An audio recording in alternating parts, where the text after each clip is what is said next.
still a lot of mysteries around a lot of things that happened in this country.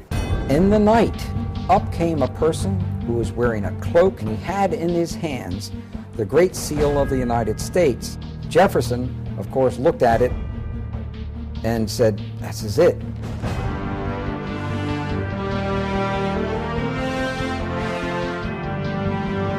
It's a very dangerous thing to reveal the truth, but we have to. Let's go back to really important individuals here. His name is Nicholas Roerich. The truncated pyramid with the all-seeing eye on the top. Nicholas Roerich is the person who is responsible for that ending up on the dollar bill. Franklin Delano Roosevelt was the President of the United States, and Henry Wallace was the Secretary of Agriculture. Now, Henry Wallace was deeply involved in the occult. Roerich to Wallace to FDR to the dollar bill. I was initiated into this very ancient order. Here we are at the Nicholas Roerich Museum. Do you really think it has anything to do with the Illuminati? The owl is the totem symbol of the Illuminati. Yes, because Roerich was the Illuminati. They all seem to have been Masons. His son was murdered. Those who normally get out, they're killed.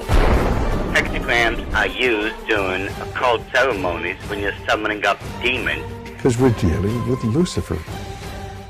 And the all-seeing eye of God is one of the emblems that the Freemasons use. He said, "You're trying to say that Masonry is evil." I said, "It comes right out of the same pit of hell."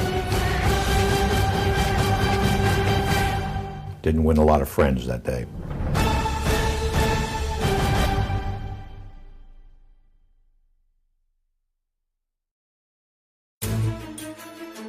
Our history of the dollar bill is a strange telling, one that involves an American president, a former vice president, a mysterious Russian mystic, and a determined Jewish researcher, on the trail of an ancient artifact that is said to have been in the possession of the most powerful rulers in history, and somehow directly influenced the design of the dollar bill.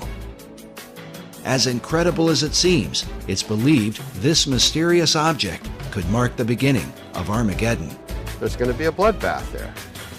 With them is an expert in the signs and symbols of the occult world. This is not the eagle. Who claims that the details of the dollar bill are no accident, but represent the diabolical working of secret societies. This is the eye of the phoenix, looking on in favor of the secrets of the dollar bill.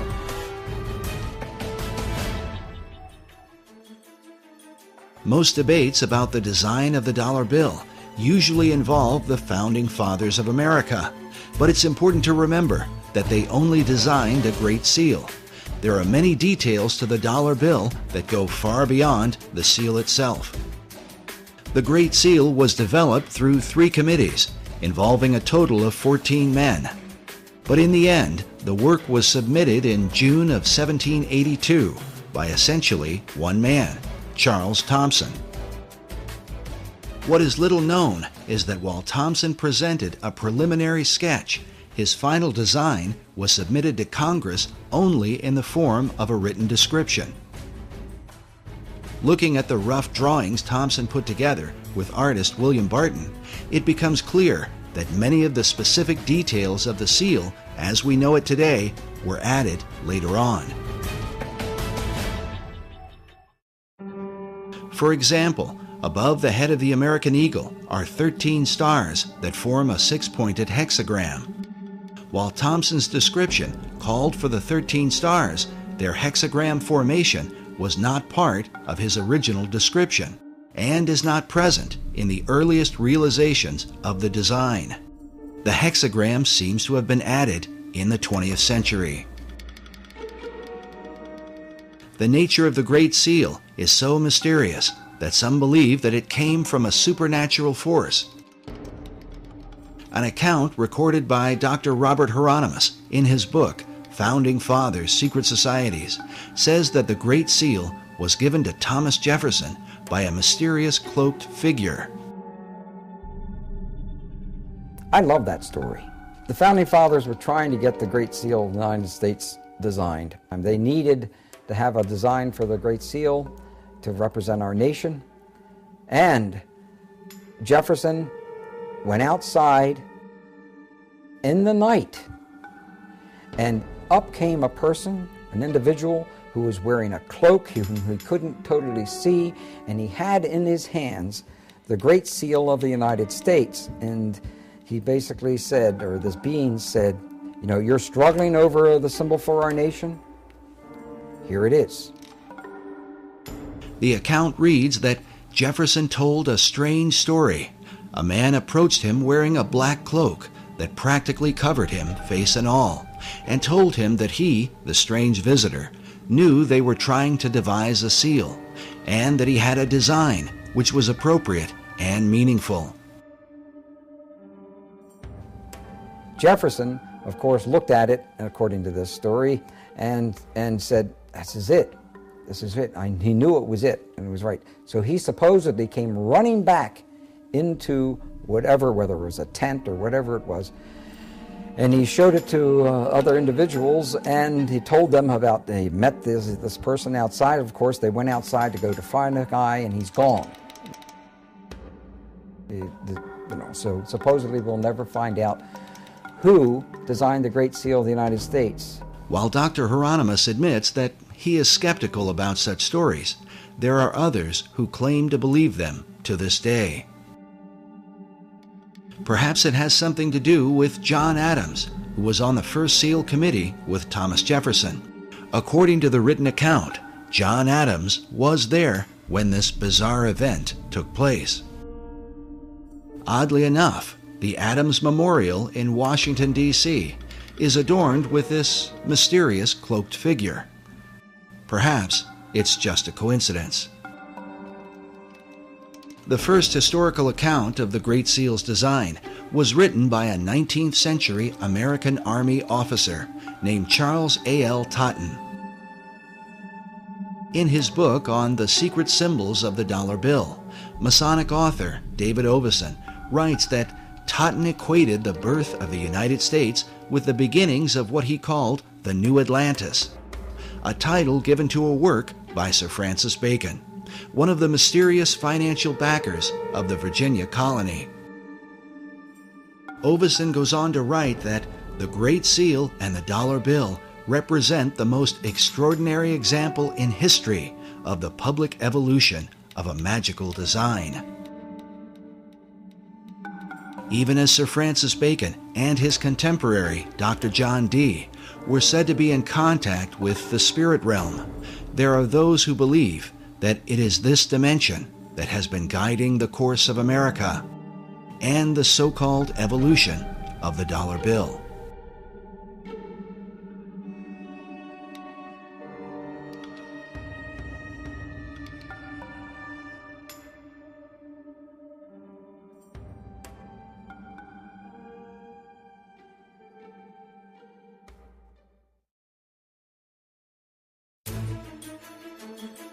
Debates have gone on for years about the secret symbolism of the Great Seal of the United States, whether or not these symbols represent secret societies, or if they are what the White House and the U.S. Congress currently tell us, symbols of divine providence, of stability, and the patriotism of America.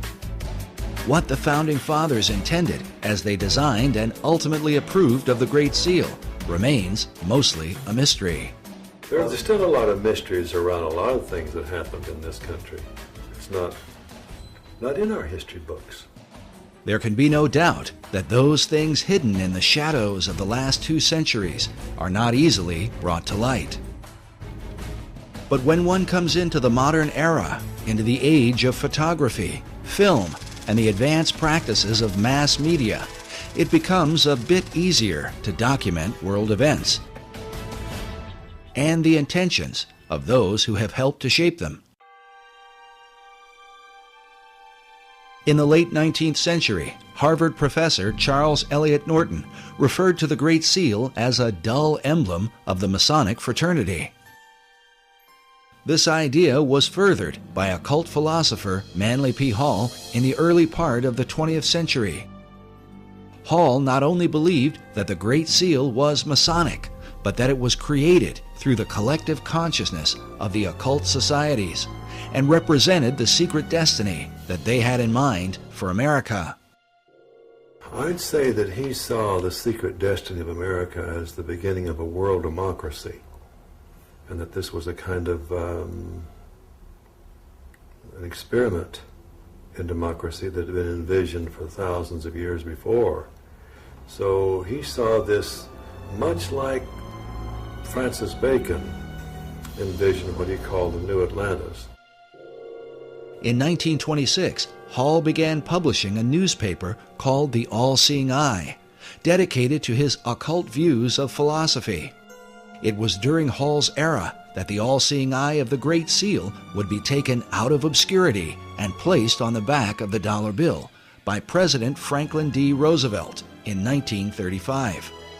This might all be seen as just a coincidence, if not for the fact that FDR seemed to be familiar with Hall's teachings on the occult. Today, Hall's legacy is carried on at the Philosophical Research Society in Los Angeles, California, a society that Hall founded in 1934, just 1 year before the Great Seal found its way onto the back of the dollar bill. The current president of Hall Society is Dr. Obadiah Harris, shown here in what is called the Wisdom Library at PRS. According to their website, the library is made up of writings that deal with divination, tarot cards, Kabbalah, alchemy, astrology, metaphysics, Buddhism, theosophy, and secret societies. And wisdom literature is about relationships not only to each other, but to nature, to the universe. That's what this library is. This library is a library about the wisdom that is in nature and in relationships, and how it is that you can tap into that wisdom in any culture. It all overlaps. And Mr. Hall felt like that was really the future for the human race. Like Hall, Dr. Harris believes in the destiny of America. Even more interesting is that Dr. Harris's own writing on the subject was unofficially acknowledged by an important figure in FDR's White House. I wrote a little book one time. One of my first books I wrote was The Reawakening of the Americas. So we usually lose sight of the fact that the whole continent. And I got a little 1-cent postcard from Eleanor Roosevelt thanking me for that. I carried that around for years because I thought that was a great compliment. But even more important was the familiarity that President Franklin Roosevelt had with the arcane literature in Manly Hall's so-called Wisdom Library, a collection of occult books that Hall had gathered from all over the world. And Mr. Roosevelt himself, as you know, back in 1942, after the Pearl Harbor invasion, sent some of his people here to microfiche the works in this library because he looked upon it as a national treasure. He wanted to preserve it. And I was surprised that when I first heard that, just how much he seemed to know about such a treasure of wisdom that is contained here. FDR's interest in the arcane and mystical was further reflected in the relationship he had with his Secretary of Agriculture, Henry Asgard Wallace. And so it was then in 1935 when Franklin Delano Roosevelt was the President of the United States, and Henry Wallace was the Secretary of Agriculture. Now, Henry Wallace was deeply involved in the occult. Wallace's interest in mysticism was well known in circles around Washington, D.C., but it was something that would eventually damage his career in American politics. H.L. Mencken dubbed Wallace the Swami, while it was also said of him that he was the only cabinet member who dabbled in the occult and who could cast a horoscope. In spite of all this, FDR ardently defended him. According to one account, when one of FDR's close advisors worried that many people considered Wallace a mystic, Roosevelt snapped, "He's not a mystic, he's a philosopher. He's got ideas, he thinks right, he'll help people think." But the question was, who was helping Wallace think? This question has been deemed critical because it was Henry Wallace who suggested to FDR that the Great Seal be placed on the back of the dollar bill. But why? Well, it has a lot to do. Let's go back to really important individuals here. His name is Nicholas Roerich.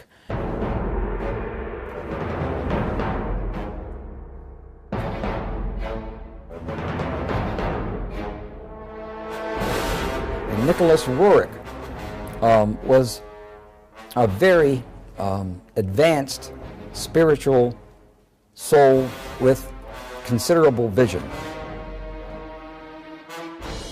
Nicholas Roerich was also a Rosicrucian. He was also a member of other secret societies. Roerich was a Russian painter and mystic who was deeply involved in theosophy and the teachings of Madame H.P. Blavatsky. He is famous for his travels into Tibet and the Far East in search of the legendary kingdom of Shambhala. But what was his relationship to FDR's Secretary of Agriculture? I believe that Nicholas Roerich was a spiritual teacher, not a supreme spiritual teacher, but was a teacher of Henry Asgard Wallace.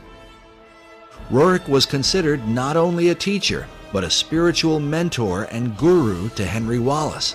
It's believed that Wallace recommended the Great Seal to FDR because of the mystical influence Roerich held over him. The dollar bill was approved with the all-seeing eye and the truncated pyramid with the all-seeing eye on the top of the because of Nicholas Roerich.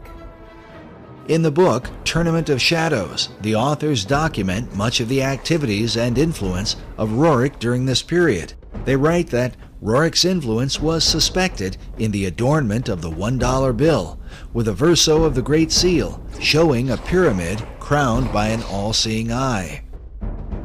The story of Wallace's role with FDR is told by the State Department in an official history called The Eagle and the Shield, a history of the Great Seal of the United States. Henry Wallace, while sitting in the State Department, found a booklet on the Great Seal of the United States. Wallace recollects that day in letters he wrote in 1951 and in 1955. He says, turning to page 53, I noted the colored reproduction of the reverse side of the seal. The Latin phrase Novus Ordo Seclorum impressed me as meaning the New Deal of the ages. In terms of the dollar, if there's a code about the New World Order, I think that they jumped a few decades from the New Deal, because the Novus Ordo Seclorum can be translated to the New Deal in English as easily and readily as to the New Order or the New World Order. Initially, Wallace envisioned the Great Seal appearing on a coin. He took the idea to President Roosevelt. So when Henry Wallace saw this booklet and saw this pyramid in the Iron Triangle, he was a Freemason. He was a member of a secret society. Immediately he said, whoa, what a symbol to have and not use. Let's use this. So it was he that went to the president, FDR, and FDR, being a Freemason, looked at those symbols and said, hey, yes, wow, this is, that's the New Order of the Ages. What's the New Deal? He actually thought to a degree that the Novus Ordo Seclorum was the New Deal. Wallace wrote that Roosevelt, as he looked at the colored reproduction of the seal, was first struck with the all-seeing eye, a Masonic representation of the great architect of the universe. Next, he was impressed with the idea that the foundation for the New Order of the Ages had been laid in 1776, but that it would be completed only under the eye of the great architect. Roosevelt, like myself, was a 32nd degree Mason. He suggested that the seal be put on the dollar bill rather than a coin, and took the matter up with the Secretary of the Treasury. The Secretary of the Treasury at the time was Henry Morgenthau. And he talked to Henry Morgenthau, who was the Secretary of the Treasury, and got him convinced that we should put this esoteric emblem from the back of the Great Seal of the United States onto the back of the dollar bill. This really symbolized the fact that now the esoteric influence dominated the American government. And Morgenthau, the Secretary of Treasury, wrote extensively about this point, and he said there's some strange cabal, some mystical order behind the scenes, calling shots on the artwork that appears now on our dollar bills. He had to approve it, and he later had found out that this was all Henry Wallace's. It was all based on Henry Wallace's relationship to Nicholas Roerich. Nicholas Roerich is the person who is responsible for that ending up on the dollar bill. Today, the story of Roerich's mystical influence is told by a variety of occult researchers. You know, the dollar bill thing was about the New World Order. Actually, that came from Franklin D. Roosevelt and others around him, even Nicholas Roerich. It's almost like baseball. Roerich to Wallace to FDR to the dollar bill. While many people have never heard of Roerich, he was a well-known figure during the FDR era, in the years preceding World War II. His works of art were internationally recognized, so much so that an entire building in New York was erected to house his many paintings. Roerich was nominated 3 times for the Nobel Peace Prize and was the inspiration for the Roerich Peace Pact, which was signed by Henry Wallace in the presence of President Roosevelt at the White House. In 1986, Mikhail Gorbachev called Roerich one of the cultural pillars of Russia. The Russian cosmonaut Yuri Gagarin, the first man in outer space, when asked what the Earth looked like from orbit, answered, very much like the paintings of Nicholas Roerich. He was a great oil painter, bar none. He's one of the greatest in terms of the Himalayan Altai scenes that he depicted. He did some wonderful work.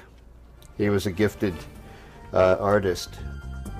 But Roerich's story is one of success and disgrace, as he eventually fell out of favor with his greatest supporters, and at one point was suspected by the Soviets, the Japanese, and the United States of being a spy. Information was coming out that Roerich may have been used as a spy when he went into these other nations in the Far East. And with that, that's what broke the link between Henry Wallace and Nicholas Roerich. To learn more about this mysterious figure and his influence on the dollar bill, we traveled to the Roerich Museum in New York, along with cipher expert and international codebreaker Buff Perry, who has long been associated with the museum and its curators.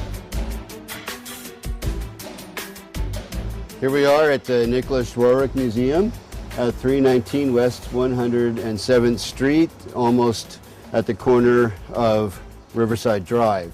His paintings hang on the walls of 3 floors of this building, and also many of the treasured archives, letters, and other writings and memorabilia of the Roerich family are housed here.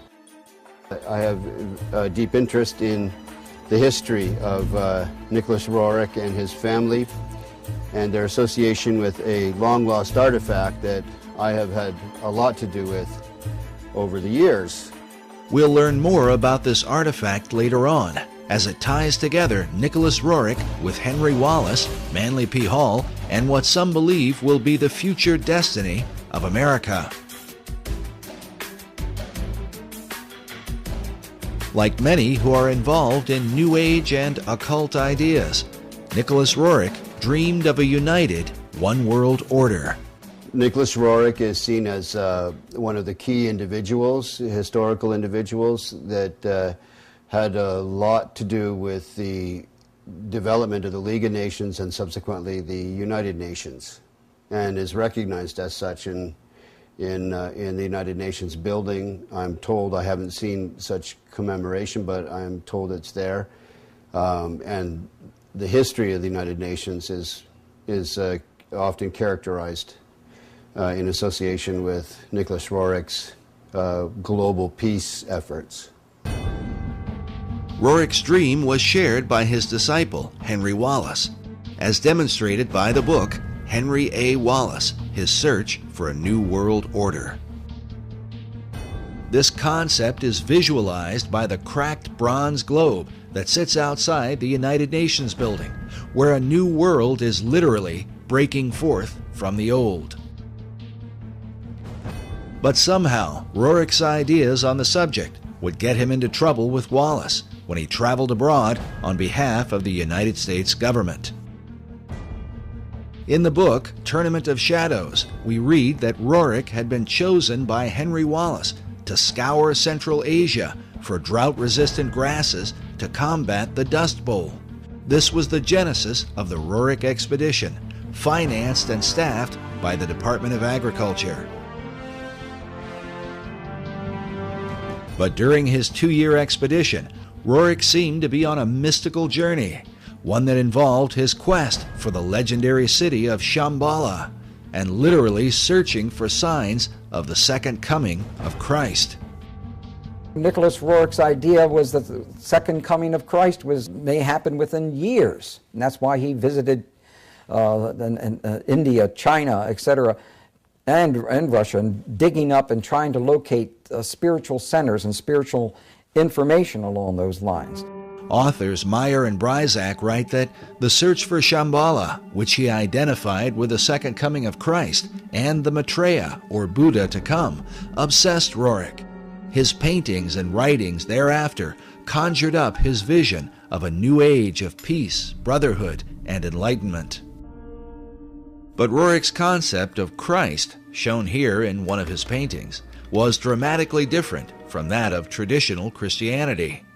Both Roerich and Wallace were members of the Theosophical Society that was founded by Madame H.P. Blavatsky in the late 19th century.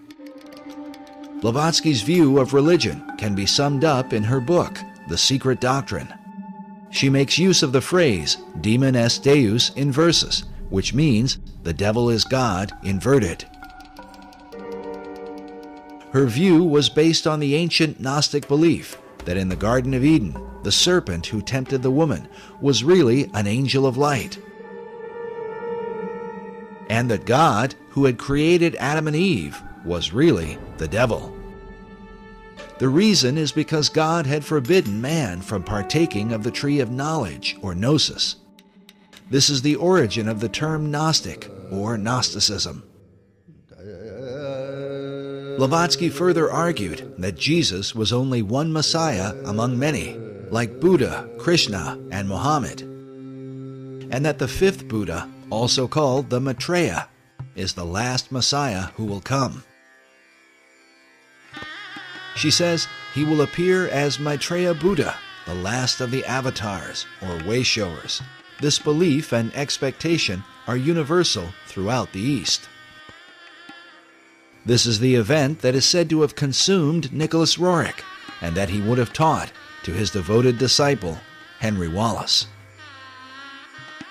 The proof of their bizarre relationship was more fully revealed in a series of letters penned by Wallace to Nicholas Roerich. Newsweek with Westbrook Pegler and others made a very big story out of what they called the Guru letters, the letters that Henry Wallace would send to Nicholas Roerich, which obviously he considered him a spiritual teacher from that standpoint. Wallace had gone from being Secretary of Agriculture to FDR's Vice President. Though his falling out with Roerich had happened some years earlier, the Guru letters would surface once he decided to run for president. They had been obtained by cantankerous news columnist Westbrook Pegler through an unidentified source. Pegler, along with H.L. Mencken, questioned Wallace in a news conference about the letters, but he was, at best, evasive and refused to answer their questions in a direct manner. The letters were signed H.A.W., assumed to be Henry Asgard Wallace. In one of the letters, Wallace allegedly wrote of curing his headaches at formal dinners by rubbing his forehead with a Tibetan amulet.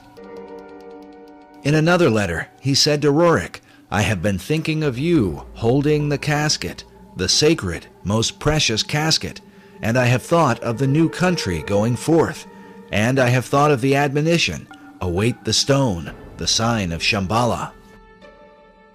There's these letters, and they indicate very strongly, no matter how you want to interpret them, that he was his teacher. Wallace went on to say, "We await the stone, and we welcome you again to this glorious land of destiny." The stone he's referring to is the artifact that cipher expert Buff Perry has been following for many years now. We learned about this mysterious stone during our first interview with Perry at Manly Hall's Philosophical Research Society, where a statuette of Nicholas Roerich, holding a casket like the one described by Wallace, sits on one of the tables in the library. It was first mentioned to us by Dr. Obadiah Harris. Now, Dr. Harris, will you tell us about this statue here? Oh well, this would be a very favorite thing to Manly Hall. This is Nicholas Roerich, who lived in the early part of actually, he lived even in the 20th century up until 1947. There's a Roerich Museum in New York, and this, of course, is of Mr. Roerich himself. Then there's this little casket, and in this casket symbolizes what he was given, which is the foundation stone of America. And we don't know where that stone is today. I think that Buff Perry knows a little more about where it might be now. We then asked Buff Perry to explain the stone in relation to the statue of Nicholas Roerich. The statue is based on a painting his wife Helena painted of him. The casket he's holding with a cloth fabric, a kind of sacred, appearing to be Tibetan cloth fabric over it, is a casket that contains a stone that variously has been called the Chintamani in Sanskrit, meaning the stone of wisdom, the Bethel stone, which was Jacob's pillow stone, that you read about in Torah in the Old Testament, which became known as a Bethel stone, because it was used at the location of what became the town of Bethel, so Bethel. So this stone has an incredible history to it that has only recently really surfaced in terms of how it ended up in the hands of Nicholas Roerich, where it came from. There can be no question that this stone in the casket consumed Roerich through the latter part of his life. His paintings are filled with the repeated imagery of it. And here you have a man delivering that casket up again. It appears in, it seems like almost all of Roerich's paintings. These are supposed to be his family and ascendant masters carrying the Rothenberg casket in which that stone was kept. Roerich called the stone the treasure of the world. Even his wife, Helena, is pictured in this portrait, which hangs in the Roerich Museum, with the casket resting next to her, something she and her husband had received under mysterious circumstances in 1923. Everything changed once they received this. But why would this artifact be of interest to FDR's Vice President, Henry Wallace? And how could it relate to the design of the Great Seal on the dollar bill? As Buff mentioned earlier, the stone is said to be the pillow stone of Jacob, upon which he had his dream of a ladder that stretched from earth to heaven, with the angels of God ascending and descending on it. The ladder itself is a recurring symbol in secret societies, especially Freemasonry. Master Mason Albert Pike wrote extensively of Jacob's Ladder in his book, Morals and Dogma, and even suggests that Jacob's Ladder may in fact have been a pyramid.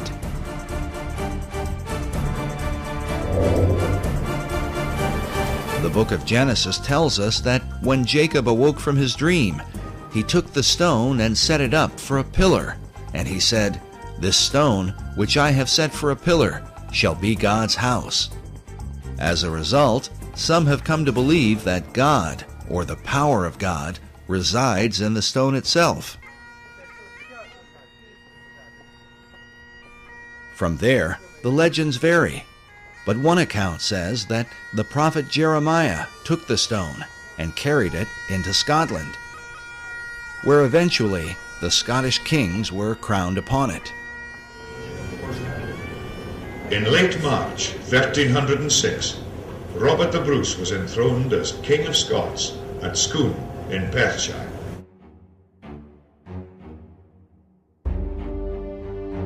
An old Scottish poem says, "Except old seers do feign, and wizard wits be blind, the Scots in place must reign, where they this stone shall find." Eventually, the stone was kept at Scone Palace and was hence called the Stone of Scone. To this day, the Scots also call it the Stone of Destiny. In the year 1296, King Edward I of England captured the stone, and it was taken to Westminster Abbey for the crowning of English monarchs. In this picture, you can see the stone itself in the compartment beneath the coronation chair, a chair that was specifically built to house the Stone of Destiny. The last monarch to be crowned upon it was Queen Elizabeth II in 1953.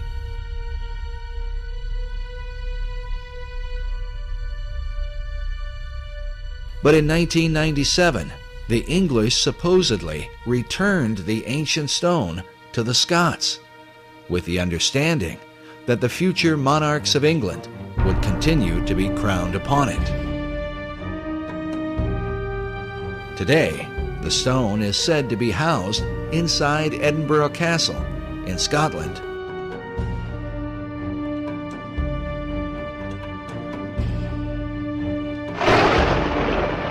There is even a self-guided tour where visitors can view the Stone of Destiny along with the Honours of Scotland, the crown jewels of Scottish royalty.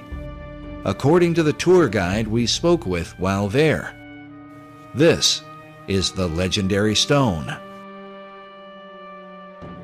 But if this is true, then how could the stone have ended up inside a casket in the hands of Nicholas Roerich?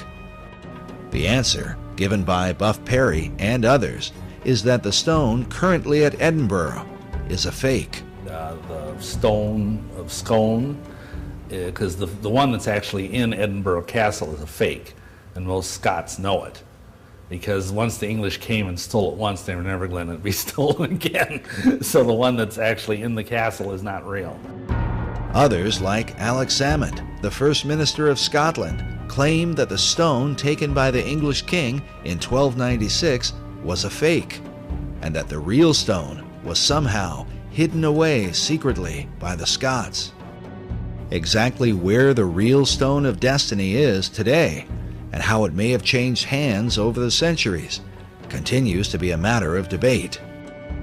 Nevertheless, its importance is recognized by nearly all occult societies in the world today. It is the foundation stone of all history. It's also called the Philosopher's Stone. It has met the lapis exilis in the Grail literature cycles that came out of Chrétien de Troyes and Wolfram von Eschenbach. Wolfram von Eschenbach writes in Parsifal that the stone is called the Grail.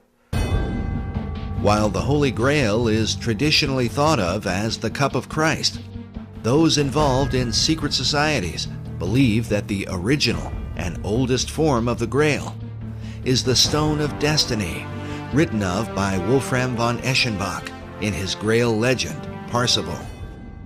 And he calls it lapis exilis, which is a way of saying the exiled or wandering stone. He does that because of the history known in Freemasonry and in the secret societies of this stone's movement around here and there, and where it would be would indicate the importance of that place. The stone, mentioned in Eschenbach's Grail legend, is a green stone that some believe is similar to a type of meteorite known as moldavite. This description is said to have been confirmed by Nicholas Roerich while he claimed to have the stone in his possession. The secret societies believe that this stone, that supposedly fell from heaven, empowers that person or place of its location. And it has to do with the secret history of America and why that stone arrived here, who brought it. As we showed earlier, Dr. Obadiah Harris referred to it as the foundation stone of America. What is the significance of the foundation stone of America? Well, the foundation stone is really about what America is about, and also what England seems to be about. And so it's really, it implies the great mysteries that was contained in the great mystery schools and of those who had this vision. Was it this mystery school vision that guided FDR and his fellow Mason, Henry Wallace, as they set the all-seeing eye of the great architect on the back of the dollar bill? When one considers the repeated use of the word destiny by Manly Hall, who wrote of the secret destiny of America, along with FDR, who had knowledge of Hall's library and who said that Americans had a rendezvous with destiny. And then Henry Wallace, who referred to America itself as the land of destiny. It only makes sense that such men would have taken an interest in the Stone of Destiny. That Henry Wallace had an interest in seeking the Holy Grail is proven by the letters he wrote to Nicholas Roerich. As a Freemason, he would have seen an occult connection with America, since the Stone of Destiny is said to have come from heaven to earth, from the dog star Sirius. Known as the brightest star in the heavens, Sirius is an important key to understanding the stone and what the secret societies intend for the destiny of America. When the United States was founded, the architecture of Washington, D.C. was designed in alignment with the rising of Sirius in the east.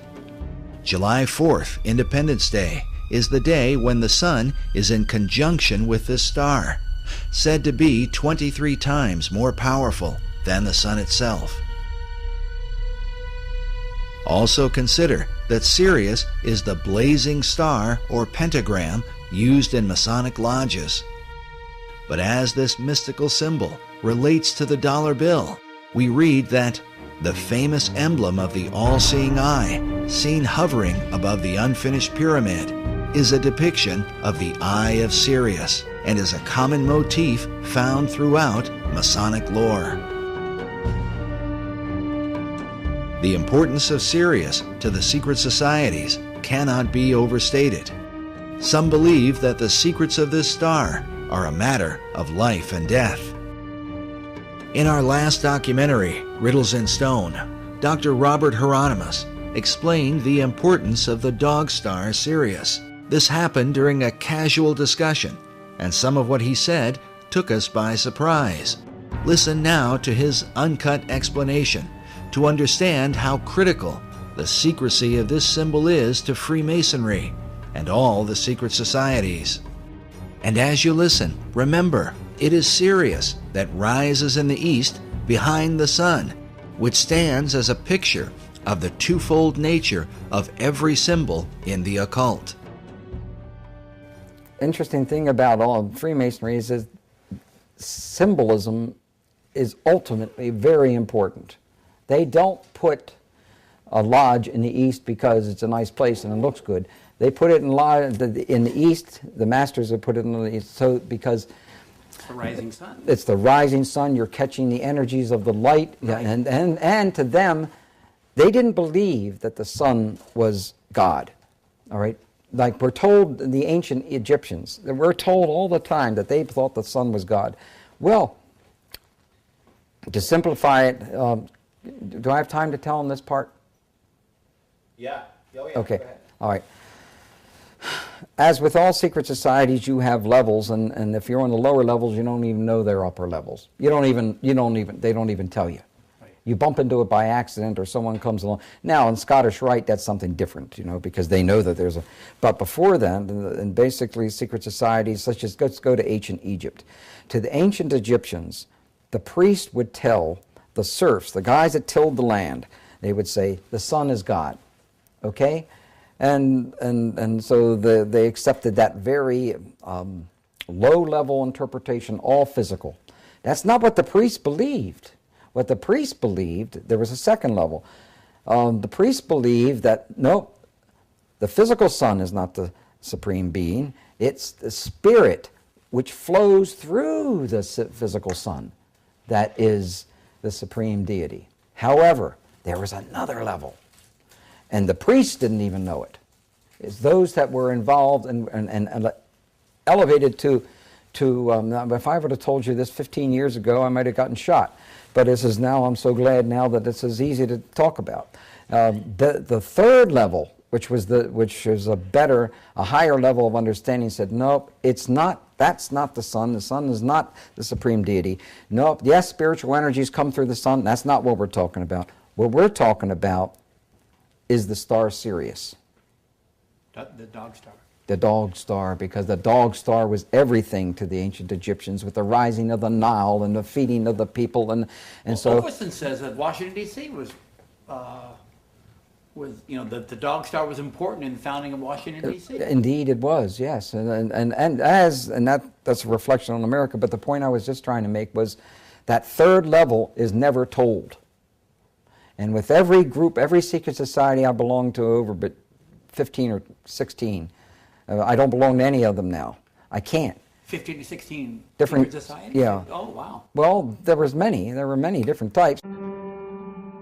While Dr. Hieronymus's claims of belonging to more than a dozen secret societies might sound incredible, it is important to remember that he is the most highly recognized authority on the history of the Great Seal. Eye in a triangle in the pyramid. And he is closely associated with the leading Masonic apologist in America, Dr. S. Brent Morris. Now, Bob Hieronymus, Dr. Bob, is the expert on the Great Seal.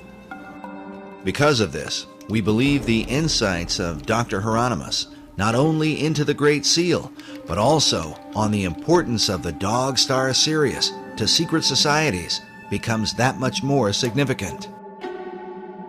Listen again to what he says about Sirius when we make mention of the book on the secret design of Washington, D.C. by Masonic author David Oveson. And so Oveson says that Washington, D.C. was the dog star was important in the founding of Washington, D.C. Indeed, it was, yes, and that's a reflection on America. That's a reflection on America.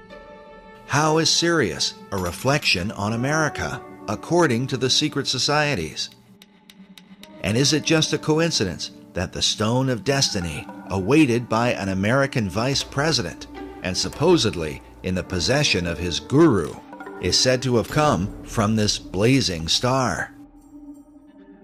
In the occult, this stone is not only a type of the Holy Grail, but seems to be a symbol for the secrets of Masonry, as understood by Henry Wallace.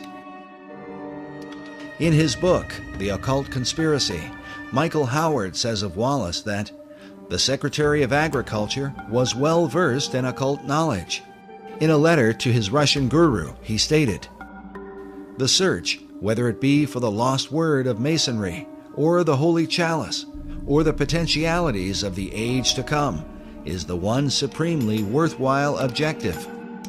So may we strive for the chalice and the flame above it."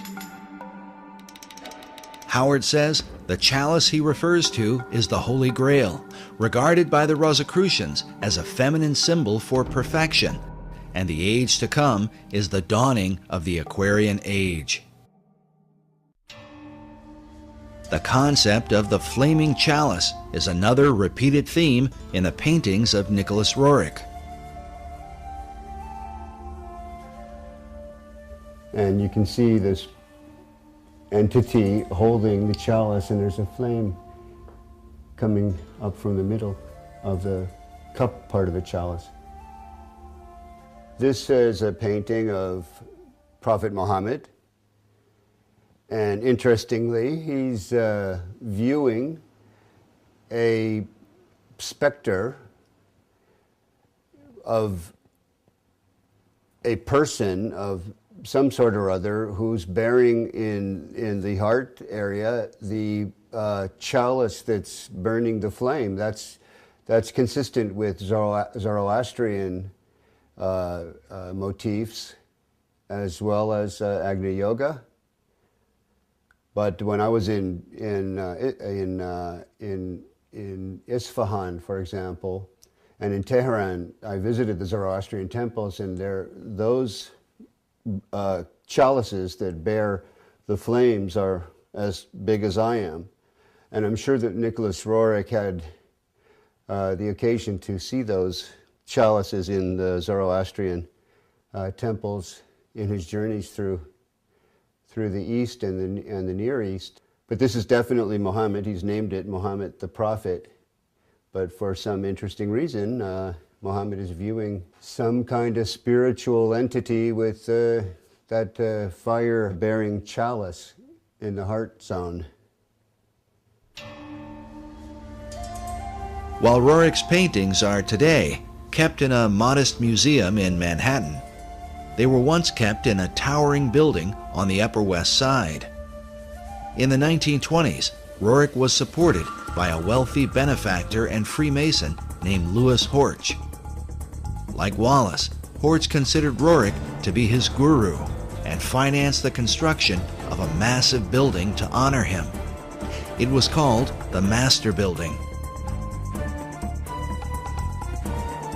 During this era, Roerich designed what he called a peace banner that went along with the Roerich Peace Pact that had been signed by Henry Wallace. The symbol was simply 3 circles in a triangle formation. This symbol can be seen even today, engraved on the black cornerstone of the Master Building. Buff Perry and others believe that certain arcane contents, including the Stone of Destiny, were placed inside this cornerstone when it was laid. This is the seal over the cornerstone of the Master Building that is at the corner of 103rd and Riverside Drive. And here you see 1929 and the 3 circles with an M and then an R beneath it. And I believe that means Master Roerich, meaning master building in effect. He was like an edifice to people at that time. So the idea of the master building was the idea that Roerich himself was the master, is that absolutely, correct? Absolutely. The whole building was built for him, for his use, in his honor and in his name. And it was to be used as a place where there would be art galleries, art studios. Great writers of the past lived there. Joseph Campbell was there? Joseph Campbell lived there for a period of time. Joseph Campbell was a highly regarded esoteric who wrote about the power of myth. His works are still celebrated by the Theosophical Society to this day. Another 20th century luminary who frequented the Master Building was Manly P. Hall. Hall was clearly interested in Roerich, and in his books wrote about the symbolism of the stone that is called the Grail. And we don't know where that stone is today. I think that Buff Perry knows a little more about where it might be now, but some believe it's in the foundation stone of the Roerich Building, the Roerich Museum there in New York. Mr. Hall used to go to the Roerich Museum in his early days, just after he had written the big book called The Secret Teachings of All Ages, because there in the penthouse of the Roerich Building met the very elite, the esoteric elite you might say, who were really into not only the mysteries of the great world religions, but also the mysteries that many people don't know that was part of the motivation in the founding of our own country. While the Master Building today is used mainly for apartment living, the penthouse, located in the upper levels, is still there. Is it possible that Henry Wallace could have been one of those esoteric elite who met there with men like Manly Hall? There is at least one record of his meeting with Nicholas Roerich at the Master Building. American Heritage reports that Wallace visited the museum and was thrilled beyond measure to receive a brief audience with Roerich. He found the artist's appearance, demeanor, and plans to promote culture and peace extremely impressive. He admired Roerich's paintings because he said they gave him a smooth feeling inside. The article goes on to say that Wallace avidly read the painter's writings and frequently communicated with the officials of the Roerich Museum. Whether FDR himself ever attended the penthouse meetings is unknown, but it is reported that the president's mother was an admirer of Roerich, and Roosevelt himself had once met and been favorably impressed by the artist.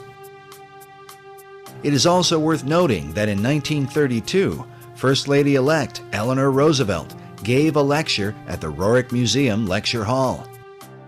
American Heritage writes, the State Department grew very nervous about Roerich, but he had influence in the Oval Office.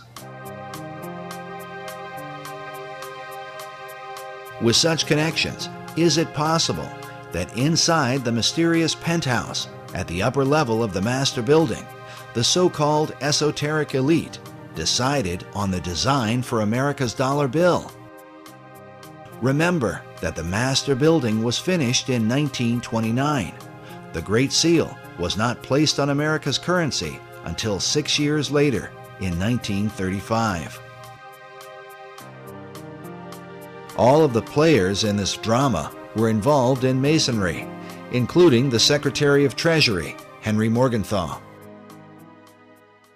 When Morgenthau, the Secretary of the Treasury, regretted having placed the all-seeing eye on the verso of the American dollar bill, he made reference to a small Kabbalistic group that used that symbol in their ceremonies, and because of that regretted that that symbol ever would have made it onto the dollar bill, which to me is rather peculiar because Masons for centuries had already used that all-seeing eye in their lodges, in their literature, and in all means and manner of expression.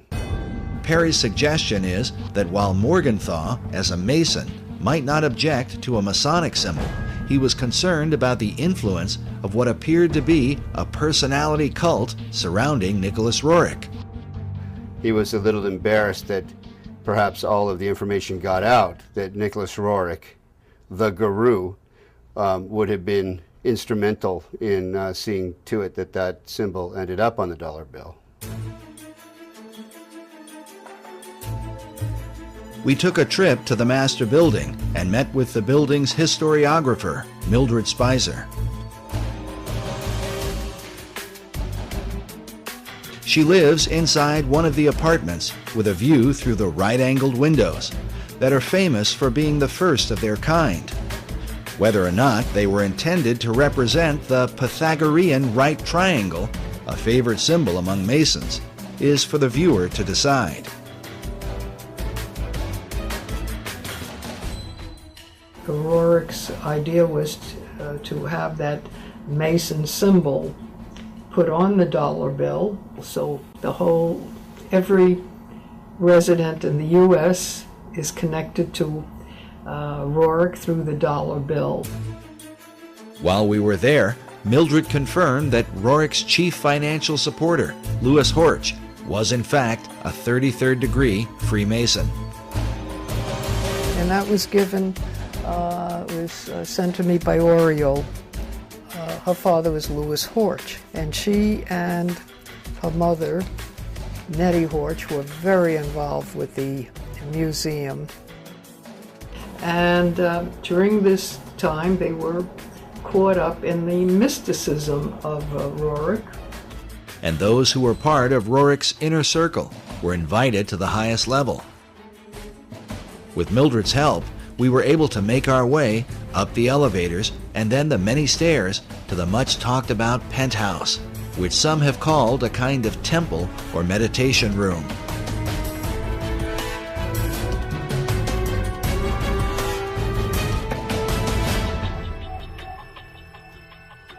There, is that where they had their meditation? No, meditation was right back of you.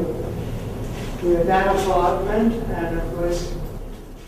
Behind this green door may well have been the place where Nicholas Roerich met with men like Manly Hall, Henry Wallace, and countless others to discuss America's secret destiny and quite probably the occult design of the Great Seal.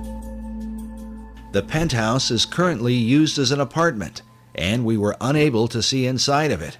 But we followed Buff Perry onto the roof to get a look at the architecture from the exterior.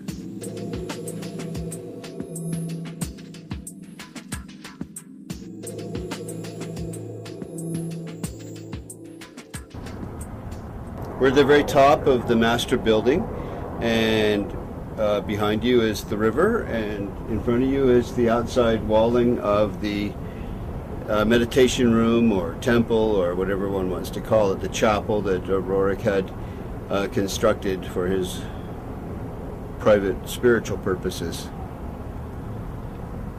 So it's right on the other side of this wall. It's this, all this in here. And that's the very top.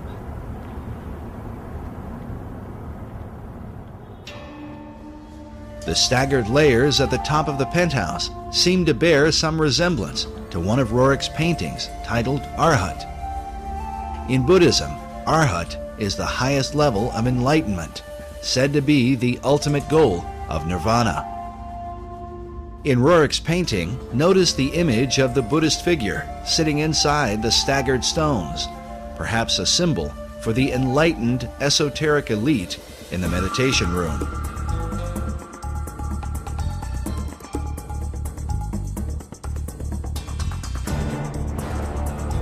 The master building rooftop is undoubtedly interesting, especially since it overlooks the Cathedral Church of St. John the Divine, the largest cathedral in the world,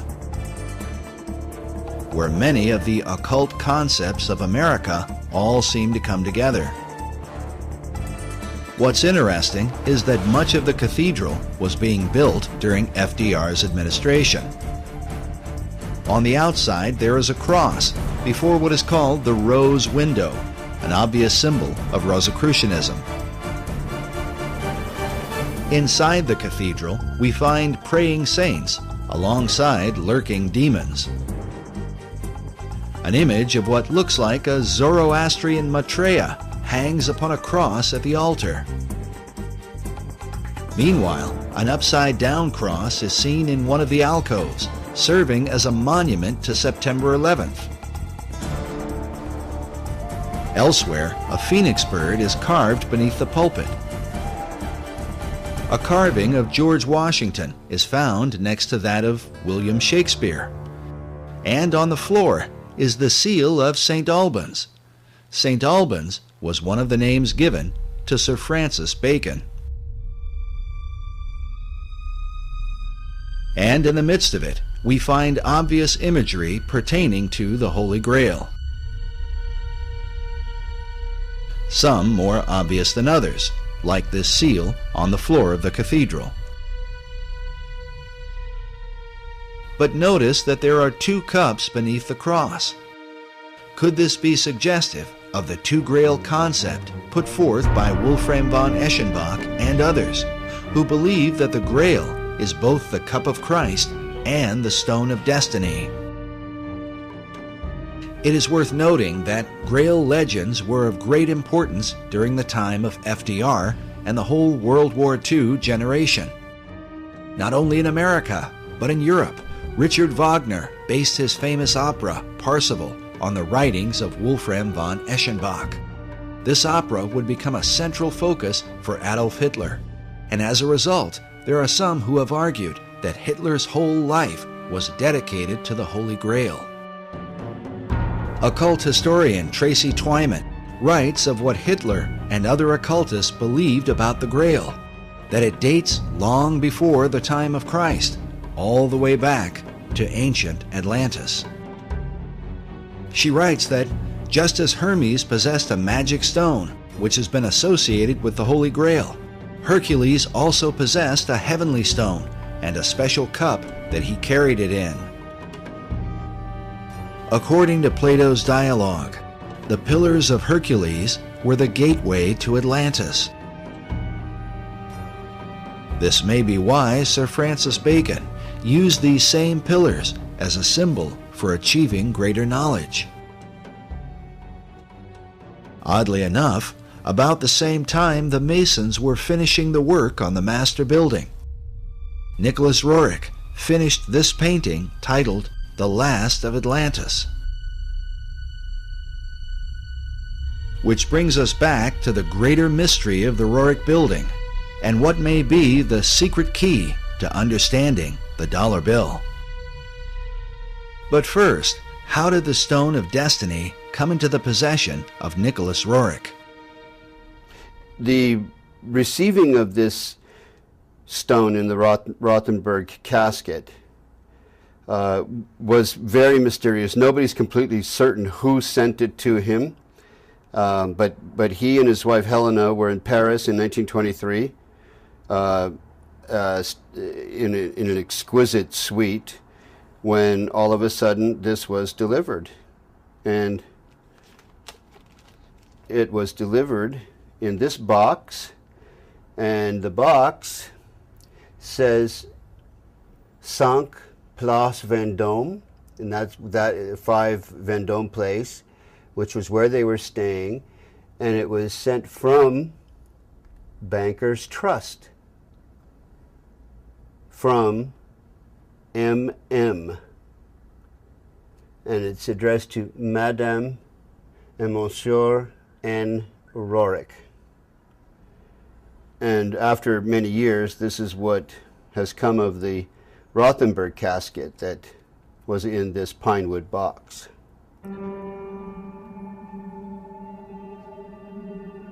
But why would this artifact have been delivered to Nicholas Roerich? And could it have really ended up inside the cornerstone of the master building, as Buff Perry and others believe? When it was mysteriously delivered to Nicholas Roerich in 1923, he carries it around. He ends up going to India with it.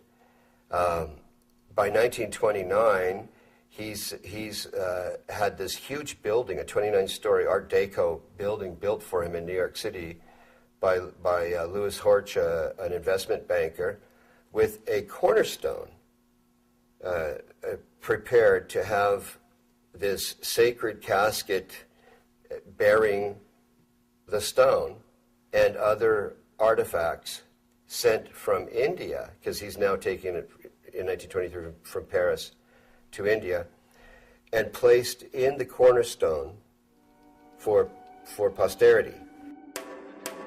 All of this might seem a bit too incredible, except for the fact that the laying of the cornerstone for the master building was a major event in 1929, attended by foreign dignitaries from around the world.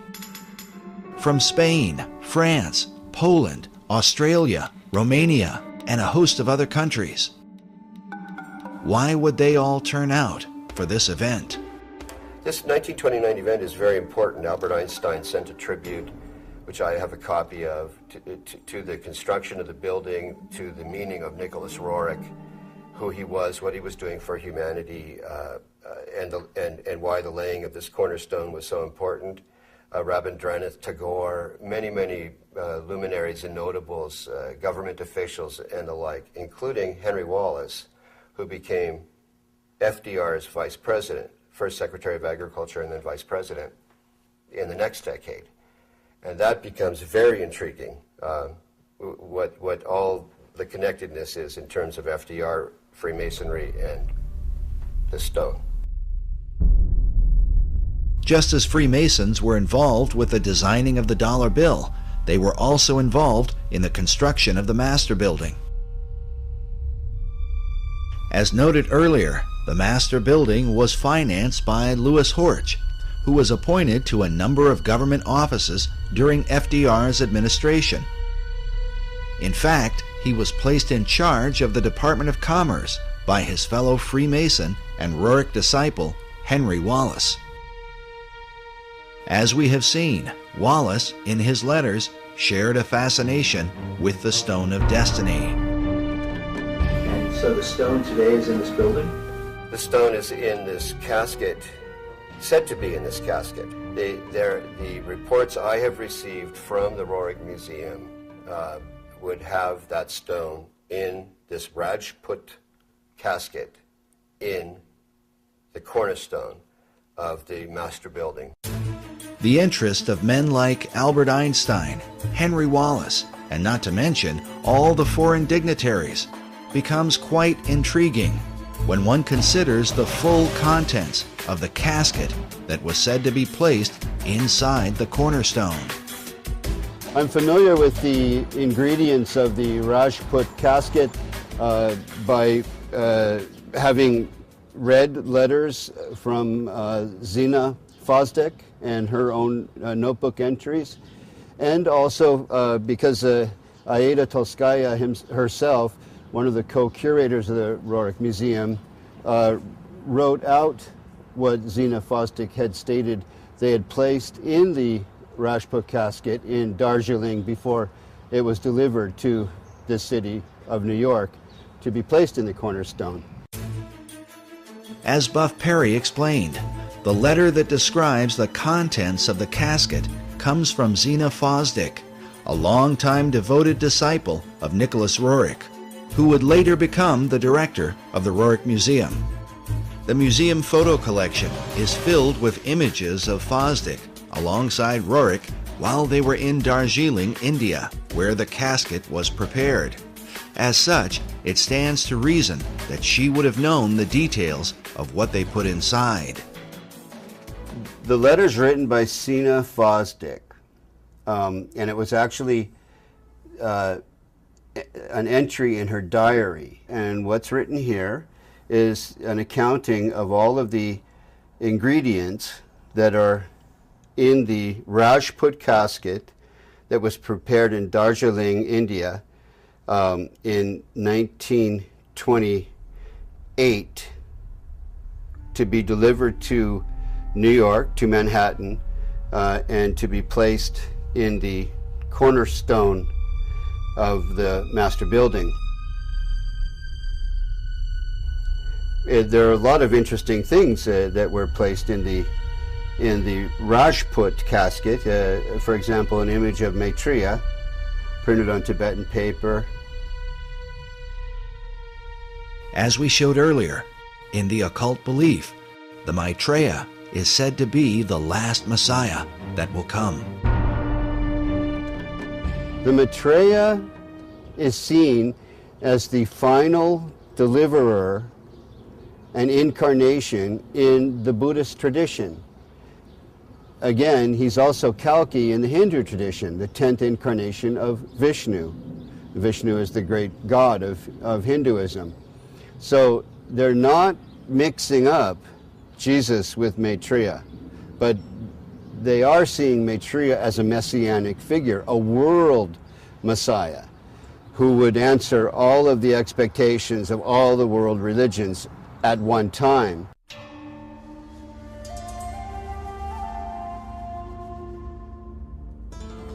The reason Roerich would not mix up Jesus with Maitreya is because of the New Age belief that Maitreya is the true Christ, while Jesus was only his disciple. This is also the teaching of Scottish mystic Benjamin Creme. Maitreya embodies what we call the Christ principle, the Christ consciousness. And 2,000 years ago, he overshadowed his disciple, Jesus. Jesus was not the Christ, except for 3 years. Over these 3 years, from the baptism to the crucifixion, Jesus was overshadowed by Maitreya. And when he spoke, sometimes it was Maitreya speaking, sometimes it was Jesus. We featured Creme in our last documentary, Riddles in Stone.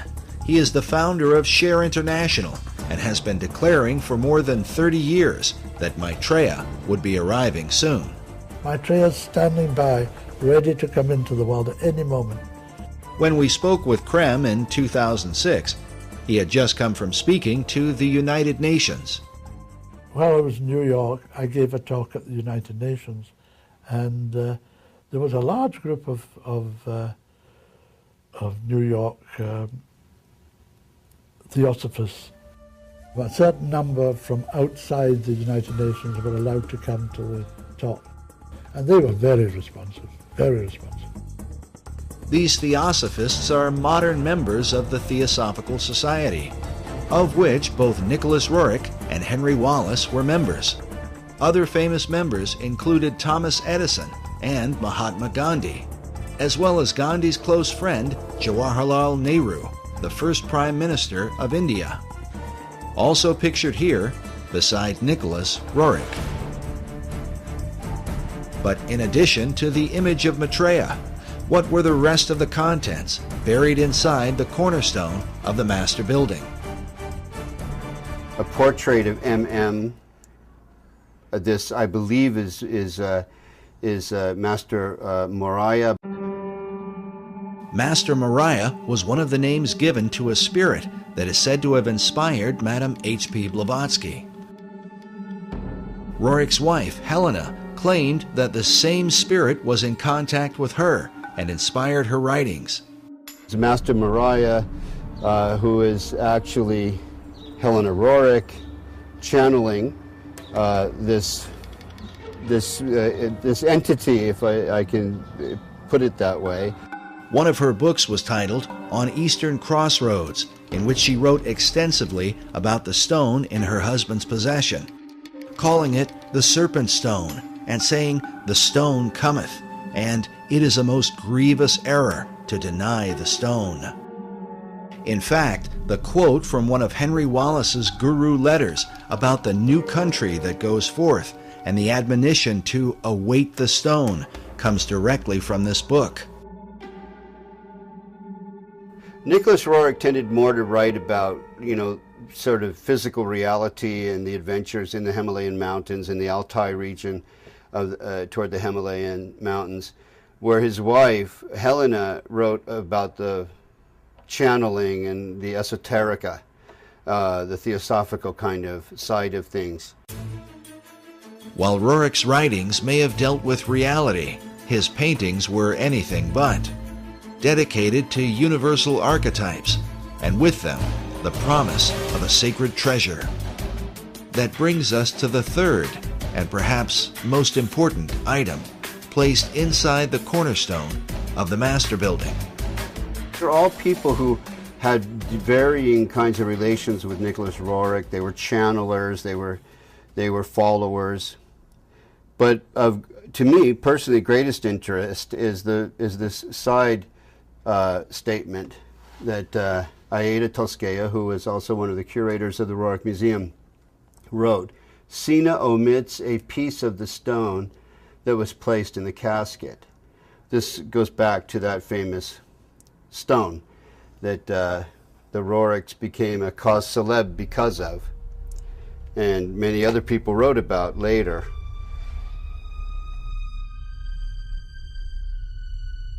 Everything changed once they received this. 1924 marked a whole new direction for them all, and this came about, I think, this is 1924. You'll see the casket here is the same casket there.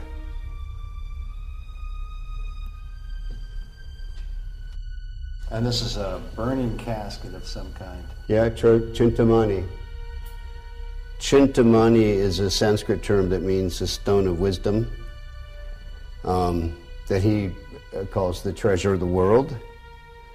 And that's how he depicted the treasure of the world, the ultimate treasure of the world. It seems only appropriate that this treasure hunt would take us back to Manly Hall's society in Los Angeles, and in particular to one of the graduates there from the University of Philosophical Research, a Freemason named Gavin Wentz. On his website, he quotes a curious passage from Eschenbach's Grail legend with a clear reference to the Knights Templar. The passage reads, "Wherever these Templars receive victory or defeat, I will tell you by what they live. They live with a stone. If you do not know it by name, I will name it for you.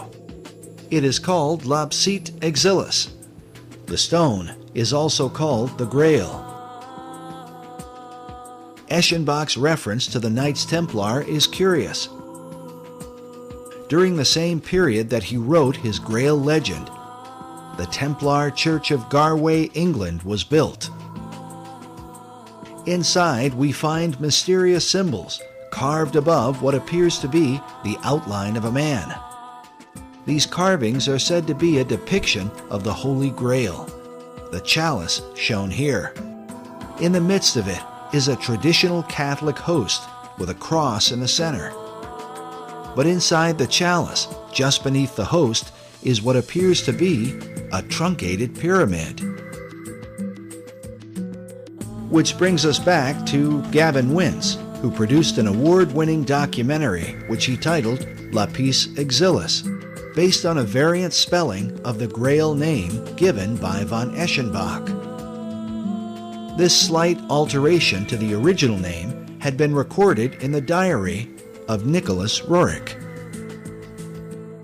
And it seems to be a contraction of several words in the Eschenbach example, but clearly in Roerich's example, Lapis Exilis means the exiled stone, or the wandering stone, or the stone that comes in from somewhere else. The word lapis is simply Latin for the stone. But how was this stone envisioned by Roerich and his disciple Henry Wallace? Roerich described the stone as a type of moldavite, the meteoric stone of green or emerald color. This would seem to fit with the description given by von Eschenbach in the 12th century. On his website, dedicated to the stone's history, Freemason Gavin Wentz came to this conclusion about just what Nicholas Roerich envisioned as Lapis Exilis, the stone they call the Grail.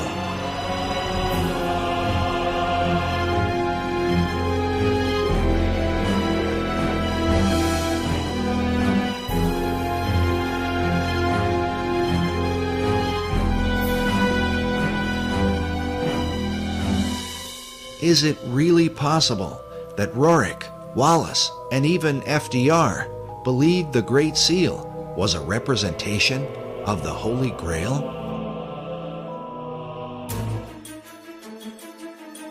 And if so, then, as the treasure of the world, would this explain why the US dollar has been used from the time of FDR onward to send financial aid to nearly all the countries of the earth for the establishment of a global society?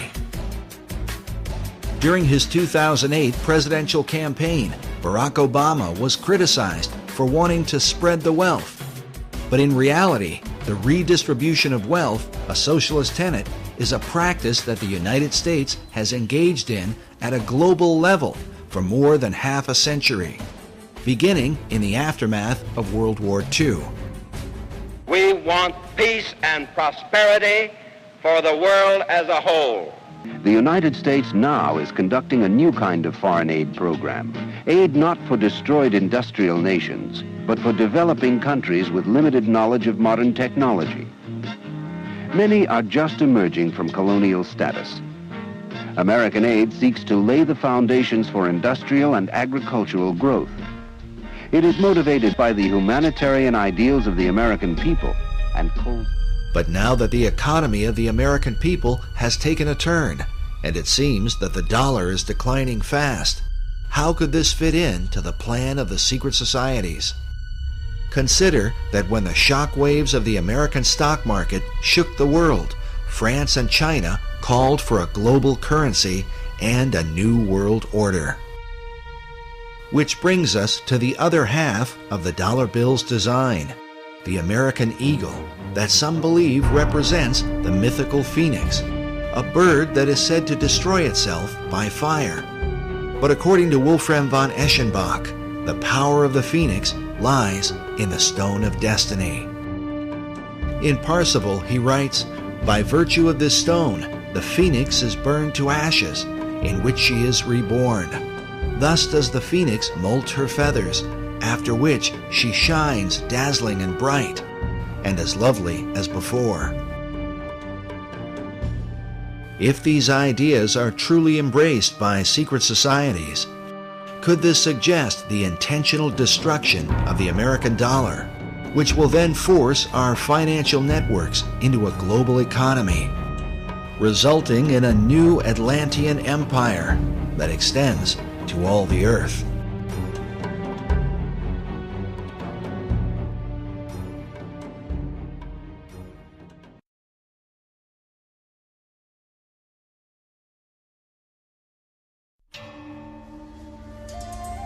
As Buff Perry mentioned earlier, the stone is also called the Chintamani stone.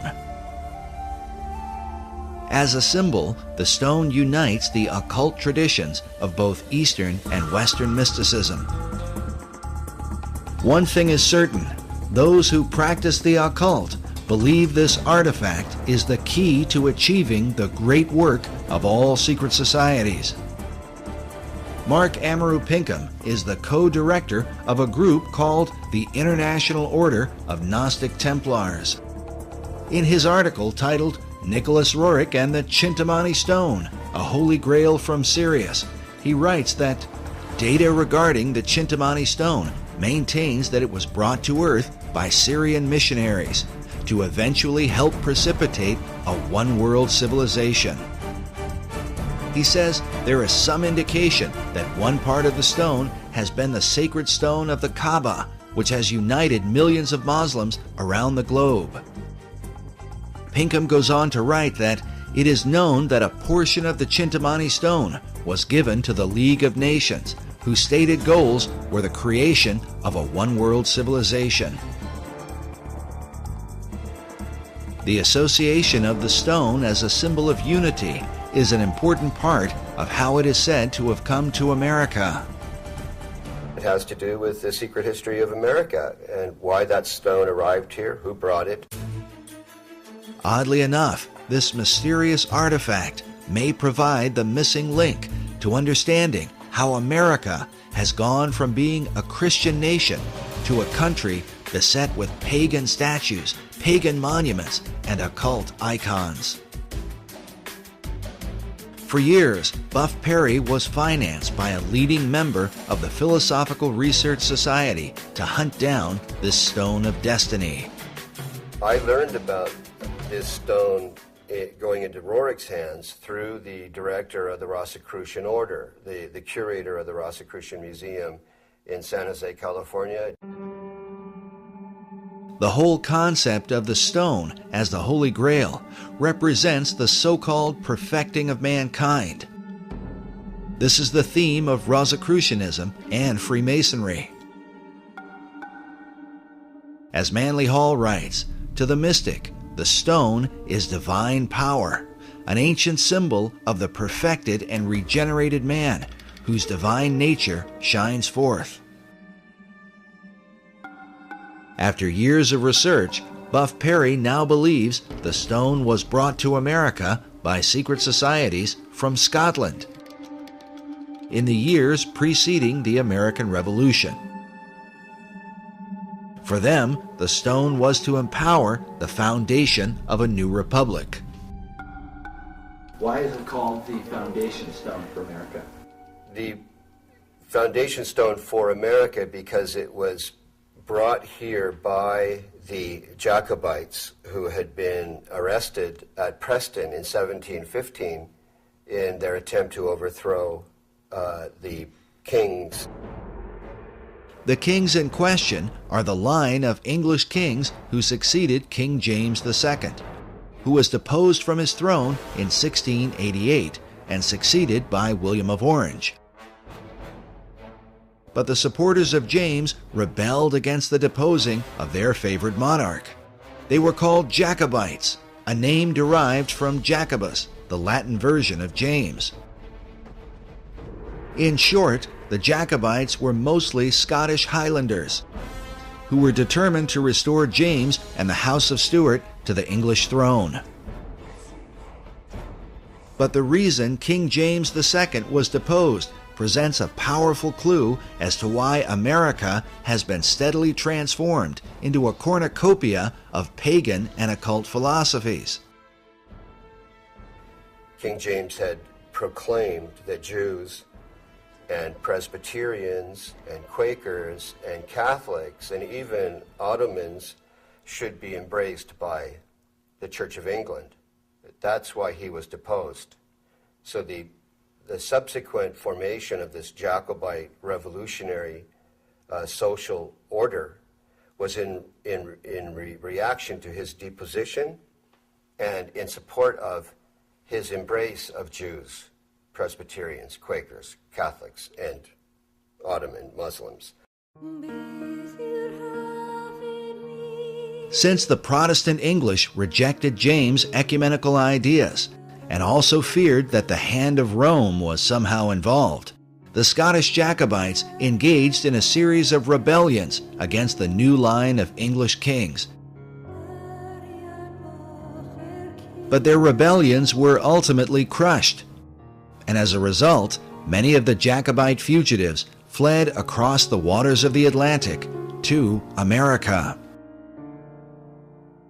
In 1715, there was a rebellion in a place called Preston, northern England. Many of the Jacobites were arrested and deported or exiled to America. Standish family, Anson family, notable families in American history, pre-revolutionary history. Families that then went on to become part of the War of Independence, the American Revolution. Notable Masons and Freemasons. These notable Freemasons were the survivors of the Jacobite resistance in Scotland, a land with a long history of secret societies, whose influence is both mysterious and extensive. Consider that centuries earlier, the Knights Templar fled persecution and are said to have hidden themselves within the Masonic lodges of Scotland. In the 19th century, Albert Pike would develop the ancient and accepted Scottish Rite of Freemasonry, which would become the most powerful arm of Masonry in America. Meanwhile, President Woodrow Wilson once said that every line of strength in American history is a line colored with Scottish blood. Perhaps the best example of the Jacobite influence in early America is found in Hugh Mercer, often called an unsung hero of the American Revolution.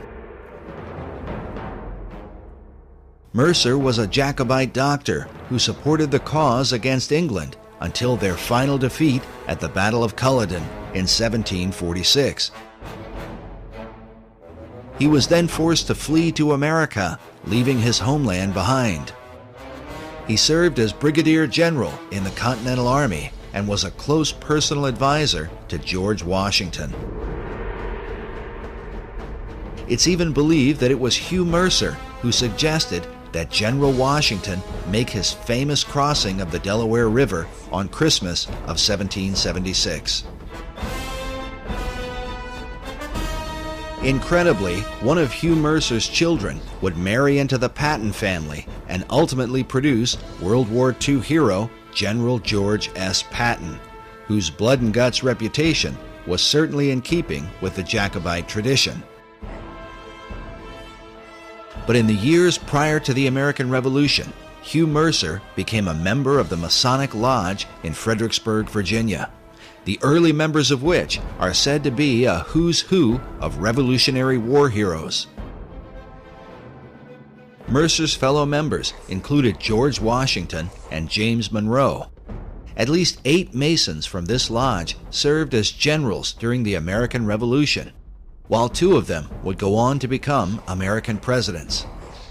The Fredericksburg Lodge still exists today, and on its website states that it was chartered by the Grand Lodge of Scotland, July 21st, 1758. A history of the lodge says the following. The lodge was formed by men who had been made Masons earlier and elsewhere, Scotland most likely. There was in Fredericksburg in the 1750s a notable Scottish mercantile presence.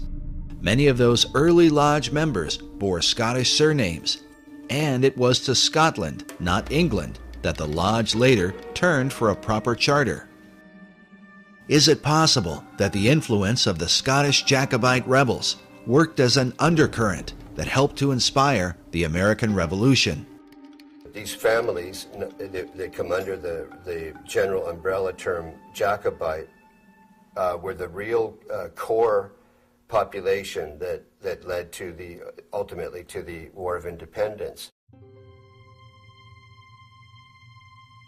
Consider that the 3 Jacobite uprisings are referred to as rebellions. During the Revolutionary era, the motto, "Rebellion to tyrants is obedience to God," was adopted, a motto that Benjamin Franklin wanted to include on the design of the Great Seal. But rebellion against authority was not exactly the tradition of the Puritan Pilgrims who began the country. Their focus was on the biblical teaching of Jesus and the apostles. When Harvard University was founded in 1636, its motto was "Truth for Christ and the Church." Harvard's statement of purpose went on to say that the main end of life and studies is to know God and Jesus Christ, which is eternal life. But by the Revolutionary era, references to God were more ambiguous, often referring to the guidance of divine providence. It has been noted that the revolutionary founders were not known for quoting the sayings of Jesus Christ. They certainly mentioned his name or made reference to Christianity. They said things like, "No king but King Jesus." But his teachings were absent from their writings. Sayings like, "Turn the other cheek," "Love your enemies," and "Bless them that curse you," had no place in a movement that was founded on rebellion. As a result, it becomes little surprise that once the new republic was founded, biblical imagery of Christ and the Gospels would be missing from the capital city. Instead, a celebration of pagan gods and goddesses would prevail, which seems to represent the ecumenical views of King James II and his Masonic Jacobite rebels. The chief Jacobite symbol was the white rose, traditionally worn on their Scottish bonnets. This dagger features a Jacobite rose with a pentagram in the center. Notice that the pentagram has a dot in the middle, which usually signifies the sun. The 5 points of the star symbolize the rotation of Venus around the sun, forming a pentagram over an 8-year cycle.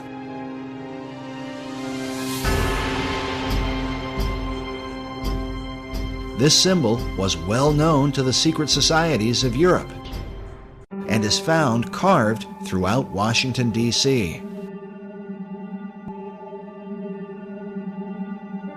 In light of these things, the question Americans today should ask is, if the idea of rebellion was in obedience to God, what God did they mean?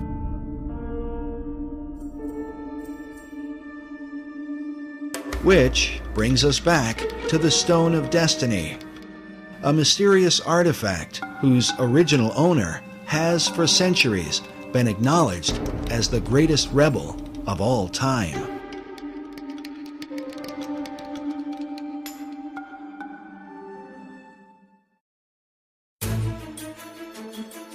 The belief is that the real stone was not captured by the English in 1296, but was somehow hidden away by the Scots. Buff Perry believes that centuries later, the Jacobites brought the stone with them to America. To bring it over here was to, first of all, find refuge or sanctuary for it, but also to indicate this is where the Jacobite Revolution might really be successful. 1715, the first rebellion, 1745, the second, and then we have the 1770s with the Declaration of Independence. We have the Boston Tea Party, then we have the sort of prolonged war of independence, all brought about by these same people. So foundation stone, meaning this stone now is going to be placed here where the order will have its ultimate political fruition and success. Well, this is Helena Roerich, a painting of her, I believe by Nicholas, and she's bearing the white rose, which came to mean what you swear an oath of secrecy in relation to. And the Jacobites would swear sub rosa with a single white rose. Her left hand, hand and elbow, are right alongside of the casket. The symbology is extremely interesting. Just the bearing of the white rose alone is, to me, highly suggestive of what she felt to be a secret mission that was associated with this stone that they received. It seems clear that their secret mission had to do with creating a one-world order through the League of Nations and by supporting the New Deal, which both FDR and Henry Wallace believed was the new order of the ages. It was during FDR's administration that the National Archives building was completed, with the figure of what appears to be a perfected man carved upon it. The figure is called Destiny. With the word destiny used repeatedly by the key figures who influenced the dollar bill, FDR, Wallace, and Manly Hall, is it possible that they all believed the Stone of Destiny had come to America through Nicholas Roerich? But exactly what destiny they had in mind for America and the world must give us pause when we consider the full history of the stone. According to an ancient legend, the stone that fell from heaven is a jewel that was cut from the crown of Lucifer himself.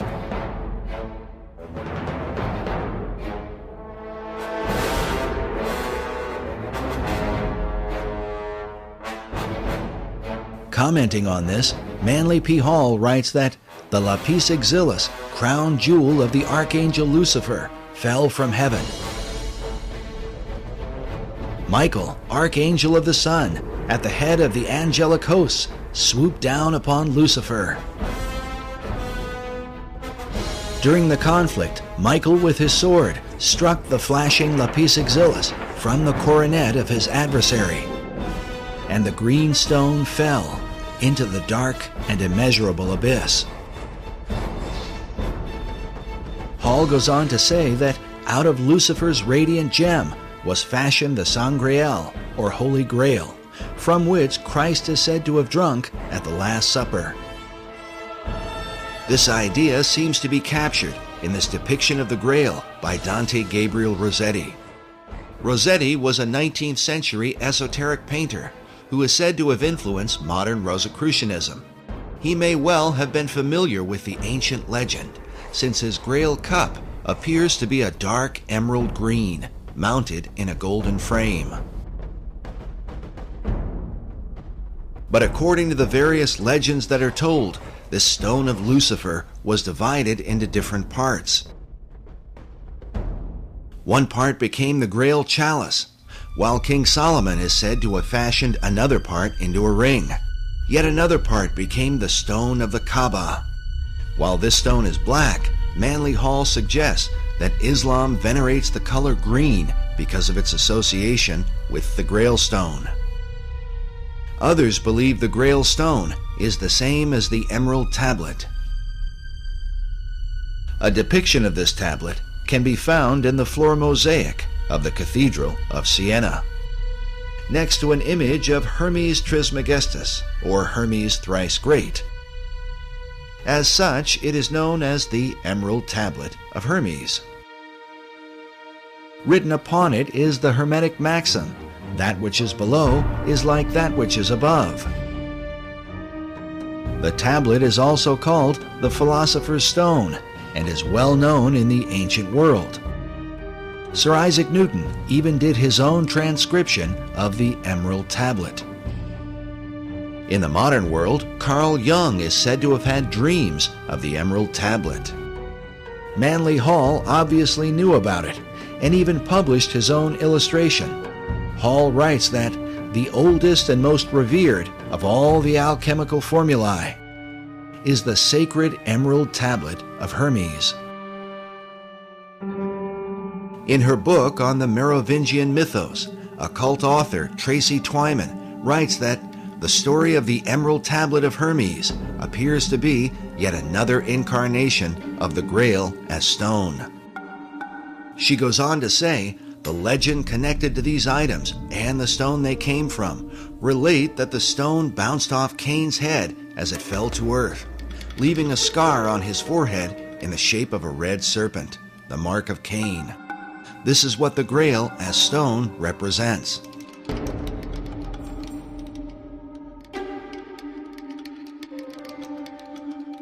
Meanwhile, Nicholas Roerich called his stone a Chintamani, an example of which is shown in this image of a Buddhist figure who holds a greenish Chintamani stone in his hand. While the legends of these stones vary and researchers often disagree, it is curious that both Roerich and Manly Hall used the same variant spelling of Eschenbach's term for the Grail stone. Eschenbach wrote lapsit exilis rather than lapis exilis. In each of their writings, both Roerich and Hall used the term lapis exilis. This might be written off as mere coincidence, if not for the fact that Hall was meeting with Roerich in the upper penthouse of the master building. This suggests that they had the same understanding of the stone. Furthermore, both men were involved, along with Henry Wallace, in the theosophical teachings of Madame H.P. Blavatsky, who openly asserted the ancient Gnostic belief that the true God is Lucifer. As such, for Roerich to have a piece of Lucifer's gemstone would have had great significance. Dr. Obadiah Harris explained to us the importance of Madame Blavatsky to Manly Hall and to his writings about the founding and destiny of America. There's another important lady over here that Mr. Hall wanted to honor, and that is Helen Blavatsky, a Russian woman. By the way, her little house in Russia, and I understand now, is a National Museum. But in the early days,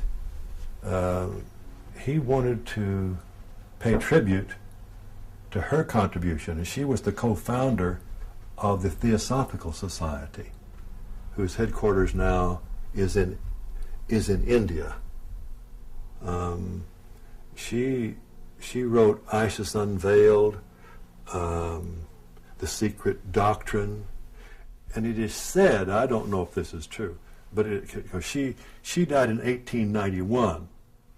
Manly Hall was born in 1901, but it is said that he had read The Secret Doctrine by the time he was 12 years old and understood it.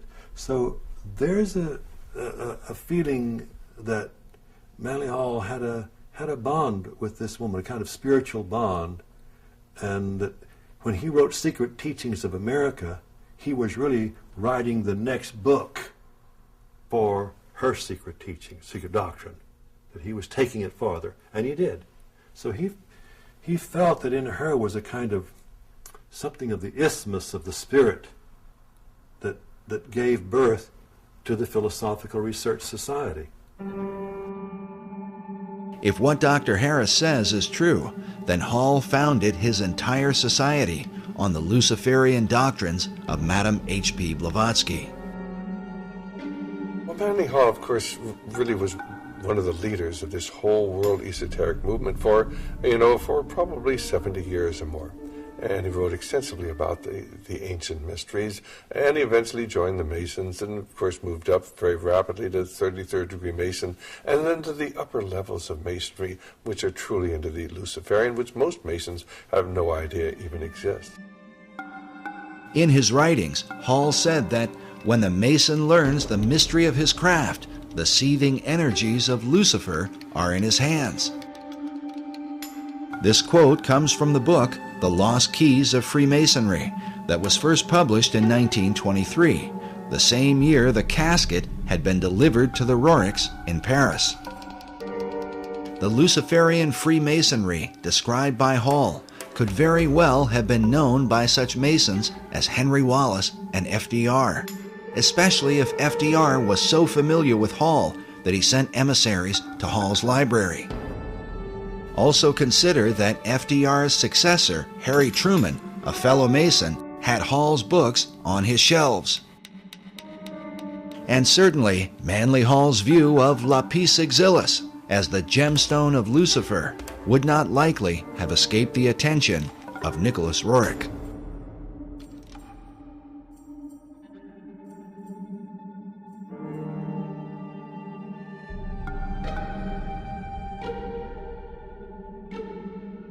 Despite Roerich's international mystique and influence in the Oval Office, he eventually suffered a sudden and sharp decline. While searching for seeds and grasses for the Department of Agriculture, he was also heavily involved with the politics of Central Asia. Buff Perry believes that prior to his fall, Roerich was working to amalgamate the countries of Asia into a united Buddhist theocracy that would ultimately be joined to a one-world government. In Nicholas Roerich's efforts to bring about an amalgamated, if you will, theocratic Buddhist nation that would have consisted of Manchuria, Mongolia, Tibet, part of China, perhaps part of India, perhaps some of Siberia, he was working with the Tashi Lama, who was suspected by China, particularly, and to this day very much suspected by China, as being subversive to the stability of the region. And as a result of this, Roerich became associated with accusations of espionage. Perry's further suspicion is that, at least for a time, Roerich's political efforts were on behalf of FDR's New Deal administration. We recorded the following conversation with Perry in December of 2008. So we've got the what nobody's talking about right now in American media, the North American Union, right, through the Free Trade Agreement. The European Union, which is known about, but we never hear about it on the news. Right. And now there's this Asian Union, it seems like Roerich was being used by the American government to lay the foundation for or to bring about an Asian Union. You've got it. That I accept wholeheartedly. And I think it when you read it, the details, factual details, it's inescapable that America saw in Roerich the capability of creating this great Asian Union.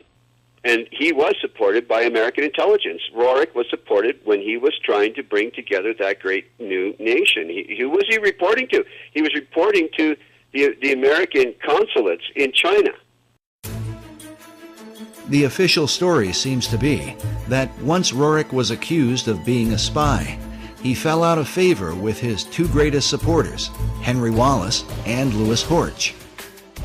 But what about Roerich's so-called Stone of Destiny, this holy grail that he claimed was in his possession, supposedly buried inside the cornerstone of the Master Building?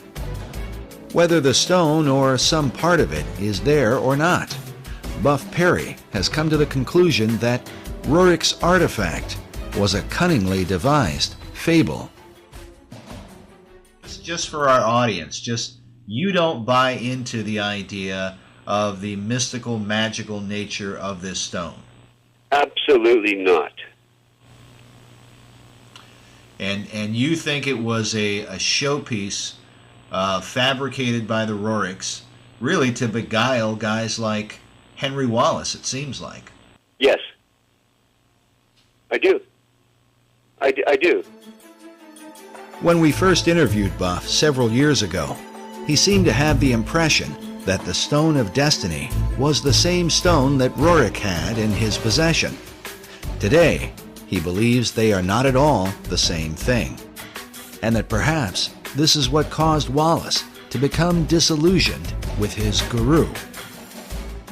I think Wallace felt perhaps deceived when he's anticipating the arrival of what he called the Stone of Destiny in correspondence, and then ends up with, nothing in effect.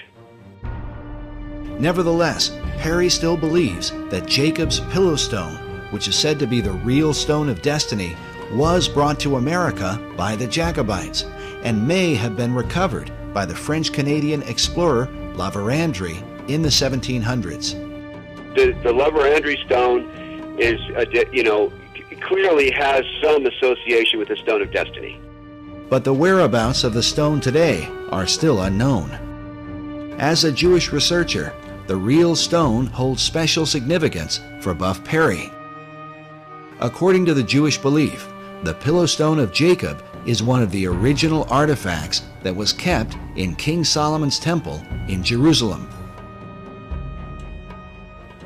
The stone, variously called the Stone of Destiny, Foundation Stone, Pillow Stone of Jacob, and other titles, is expected and is necessary to be in Jerusalem for the final construction of the final temple.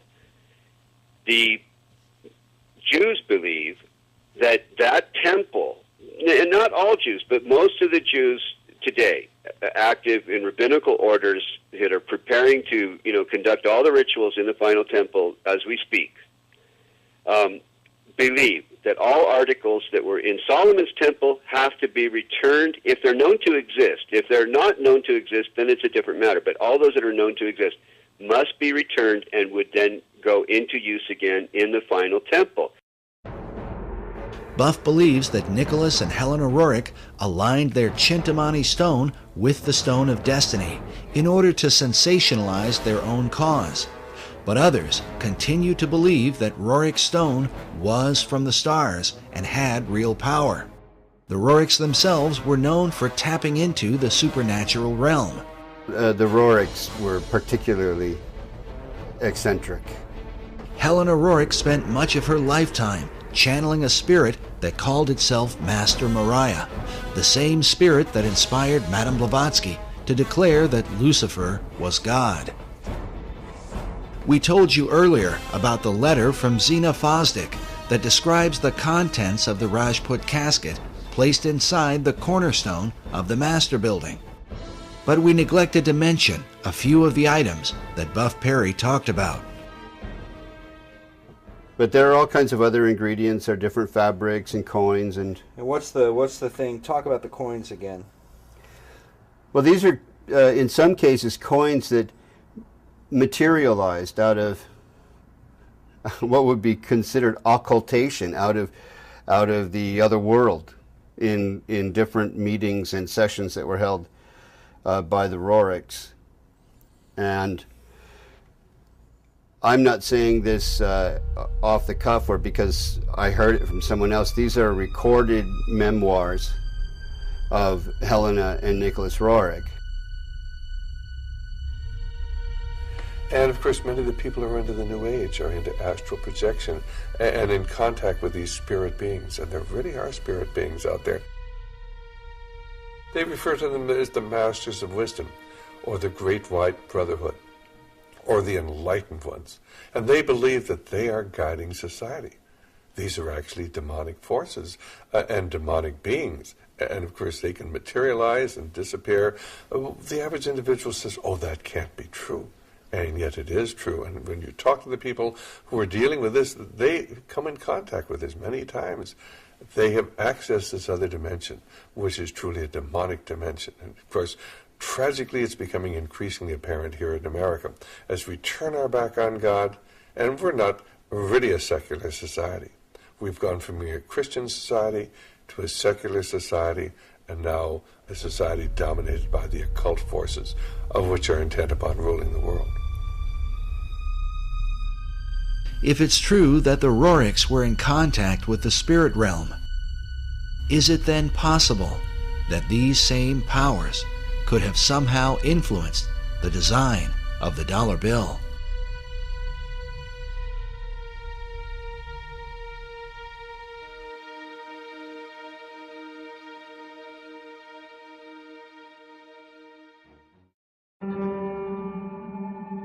While the history surrounding FDR's administration is disturbing, there is said to be a darker level, and one that is openly satanic, in the design of the dollar bill. These allegations begin with a group founded in Bavaria in 1776, known as the Illuminati. The order was founded by a man named Adam Weishaupt, with the alleged purpose of perfecting society. The symbolism of the dollar bill, Adam Weishaupt, do you really think it has anything to do with the Illuminati, in your opinion? Is the Illuminati to be defined as Freemasons and Rosicrucians and other secret society members? If that's the case, then yes, I believe the symbol on the dollar bill, the truncated pyramid, is directly related to the Illuminati, because Roerich was the Illuminati. In the 18th century, the original order was thought to have a bloodthirsty agenda, and it was believed that they secretly worshiped Lucifer. George Washington warned about the Illuminati in his letters, while Thomas Jefferson and Benjamin Franklin were thought to be members of its inner circle. Which brings us to our next speaker. He claims to have been raised in a modern Illuminati family that dates back to the 1700s. He says that, as a child, he was made to practice black magic and witchcraft. His name is Doc Marquis. My family goes back into the Illuminati all the way back to 1789. Of course, we have no way of either confirming or denying Doc's claims, but it is worth noting that he has acted as an expert on the occult for law enforcement and the FBI. According to his publisher, in the past he has appeared on and consulted for Geraldo Rivera and Oprah Winfrey, and for shows like Hard Copy, Inside Edition, and Unsolved Mysteries. Doc has been a Christian since 1979, but he says that part of his upbringing in a family that worshiped Lucifer was to be taught about the secret Illuminati symbols of the dollar bill, and that understanding them begins with the Rothschild dynasty. Mayer Amschel Rothschild had made a very interesting and profound statement. He said, "Allow me to control and issue the money of a nation, and I care not who writes its laws." And he was right. Meyer Amschel Rothschild is called the founding father of international finance. In 2005, Forbes magazine ranked him 7th on their list of the 20 most influential businessmen of all time. All this happened back in 1776, and this was during May 1st and shortly thereafter. The significance behind that is that on May 1st, 1776, Dr. Adam Weishaupt, who was a devout Jesuit priest, who was given the chair of the professorship of religious studies at Ingolstadt University, was approached by Meyer Amschel Bauer, who would later change his last name to Rothschild, along with 12 of his most financially influential friends. They knew Weishaupt at that particular time was not only a genius when it came to the occult world, but Weishaupt also had an axe to grind, because it was the Catholic Church that just recently defrocked him. He was no longer a Jesuit priest, and he was going to send a message to them, to the monarchies of Europe, and to all other people who would try to have their will over his. What Rothschild and Weishaupt came up with was a plan to destroy the old world system of government through monarchies and the church, and to set up a new world order in its place. This is said to be the great plan of all the secret societies. So what happened?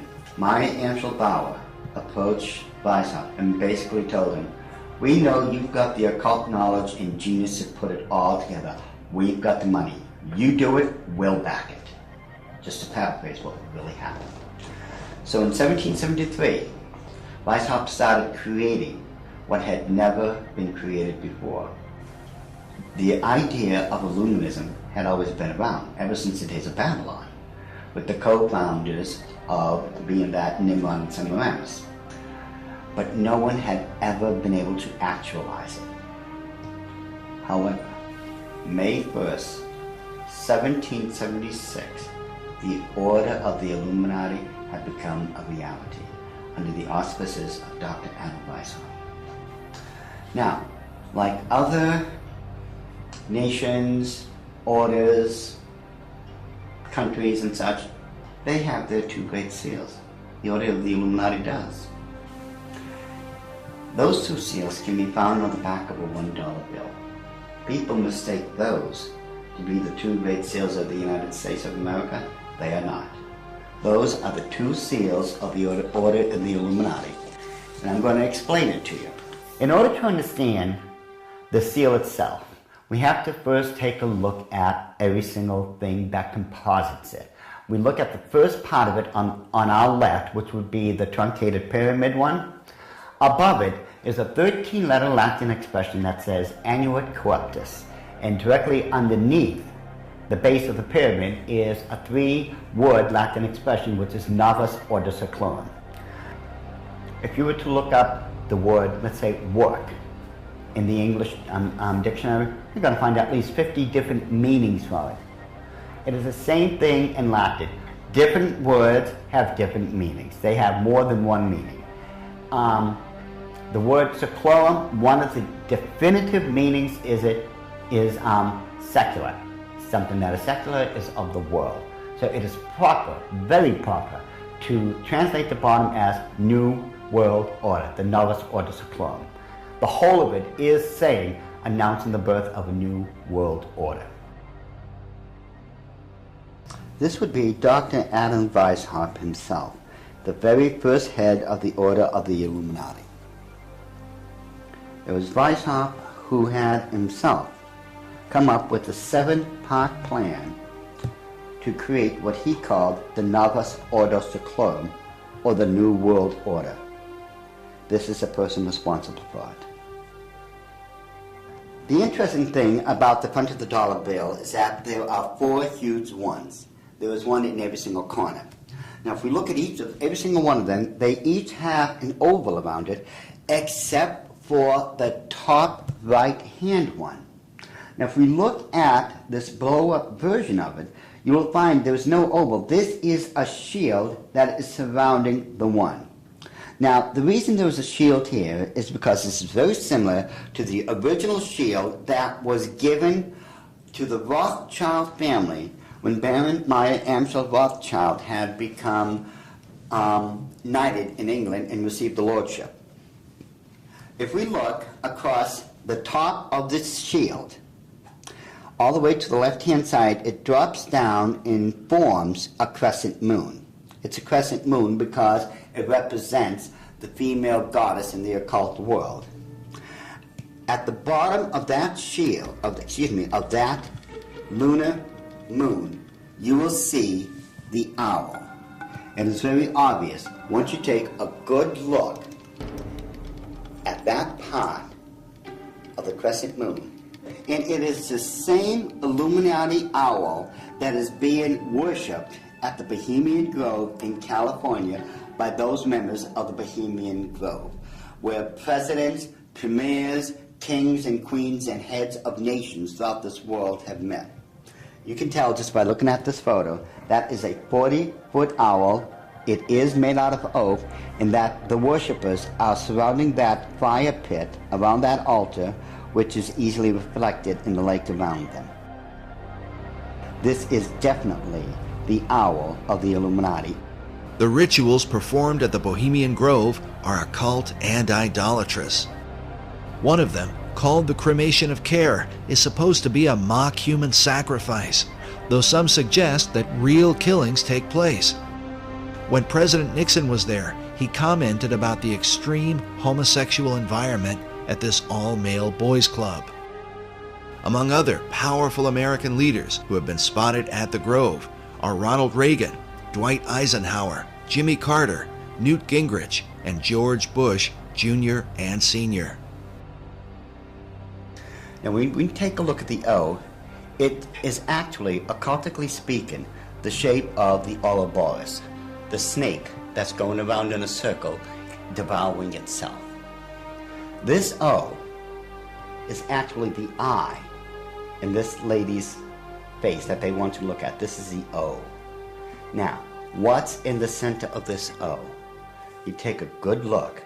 It is the exact same owl of the Illuminati that we saw on the back of the $1 bill.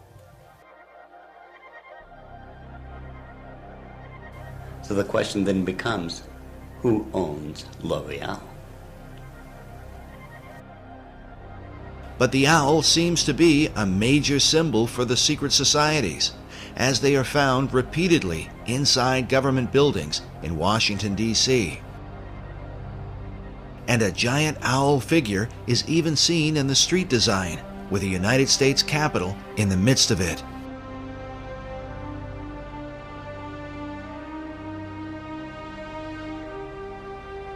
Now the Druids from the Gaelic means, Druid means men of oak. These people worshipped creation among other things, but their sacred symbol was the owl because the ancient god of magic and of the hunt was Pallas Athena. Her bird was the owl, and that owl represented wisdom. It always has. Pallas Athena was also the goddess figure who was said to inspire Sir Francis Bacon. But now look at this owl seal at the Bohemian Grove, where it says, "Weaving spiders come not here." While the line is taken from Shakespeare's Midsummer Night's Dream, could this also be a veiled reference to what seems like a spiderweb design that forms the background of the dollar bill? Are there additional secrets hidden there? Now, I'm sure you've heard of a Rorschach smear, or the Rorschach ink blot test as created by Dr. Rorschach himself.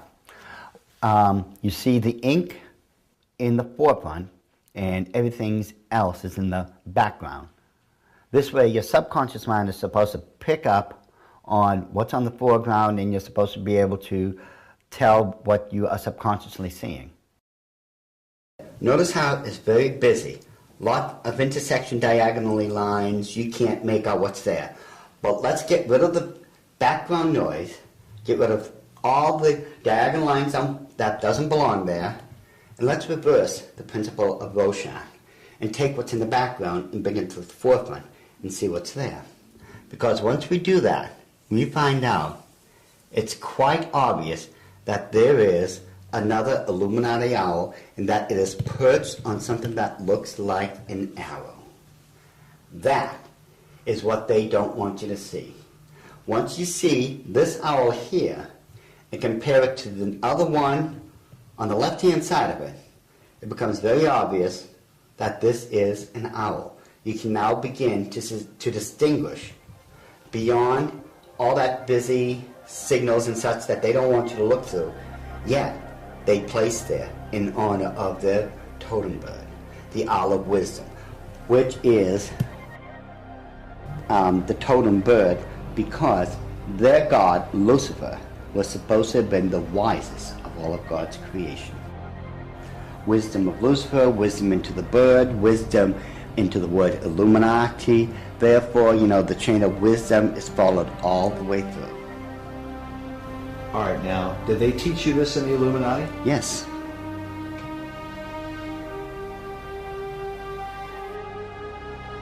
Well, I want you to understand that the first symbol is known as a pentalpha, from the Greek word for five, pente.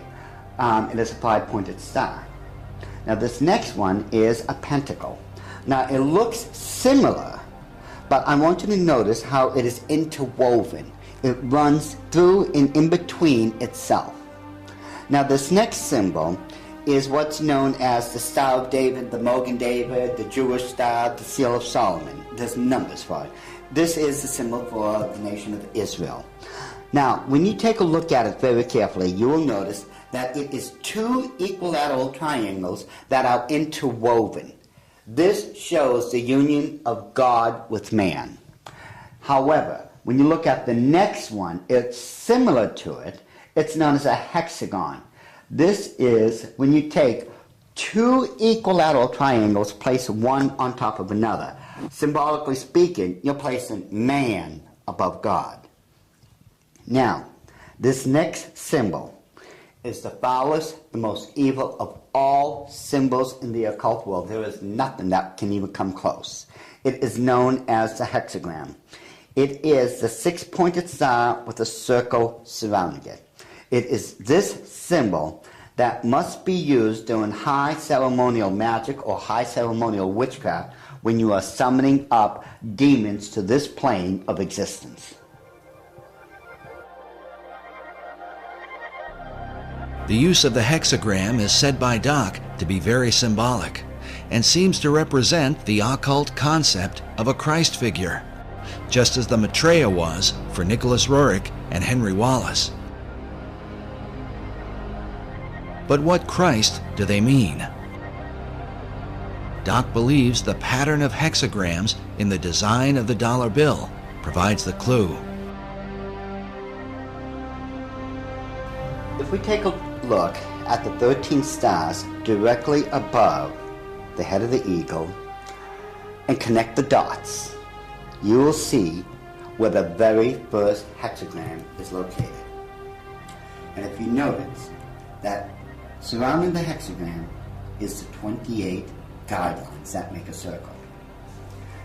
Now, inside every single point, the 6 points, is a star.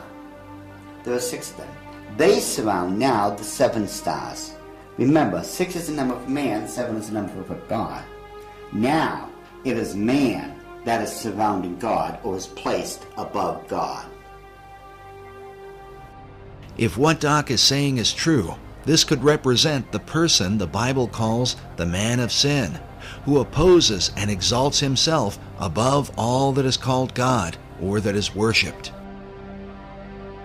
Doc's interpretation seems to also fit the worship of Lucifer, for in the Bible, Lucifer declares that he will exalt his throne above the stars of God.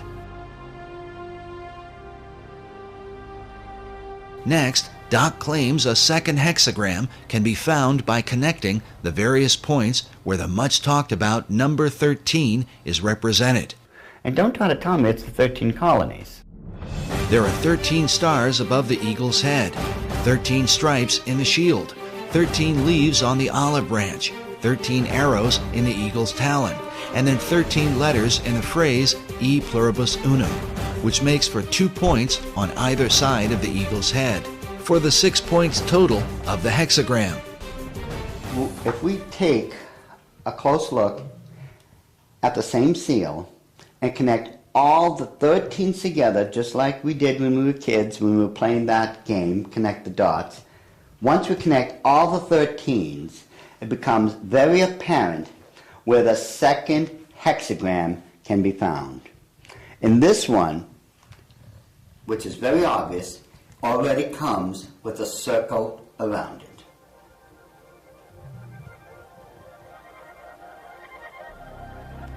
So this is the second hexagram here in figure 2.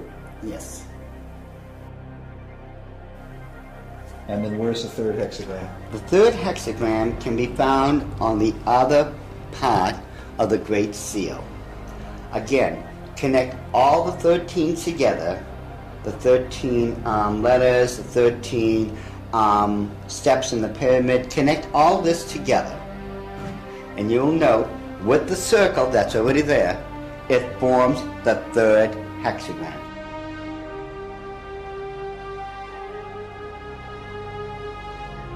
In other words, a 6, a 6, and a 6. A 6, 6, 6. Doc has deciphered a code that, if there, would glorify Lucifer's Messiah, whom the Bible calls the beast or Antichrist. In the book of Revelation, it reads, "Here is wisdom. Let him that hath understanding count the number of the beast, for it is the number of a man, and his number is 666." Could there really be 3 6-pointed hexagrams on the dollar bill? Once we start at the base of the pyramid, which is the foundation of all things, and follow the design of the hexagram itself, you're going to find out something very startling. We go from the M and follow the symbol all the way up to the A. The A cuts directly underneath the eye of Lucifer all the way to the S. The S connects all the way down. It goes in between the V and the I and connects all the way to the O. And following the symbol, the O connects up and over along the symbol of the hexagram to the word N. In perfect sequence, it's M-A-S-O-N, Mason. It's not what a lot of other people have espoused, that the symbol connects down to the M in seclorum and that the word is an anagram or something like that. Those people who are doing that obviously don't know what they're talking about, or they don't know how to plagiarize me correctly. Because the order of the Illuminati have stated and always will state, this is perfectly spelled out to be M-A-S-O-N, Mason. This points conclusively that the Masons have been involved in the order of the Illuminati. This was back during the Council of Wilhelmsbad, which would have been July 16, 1782.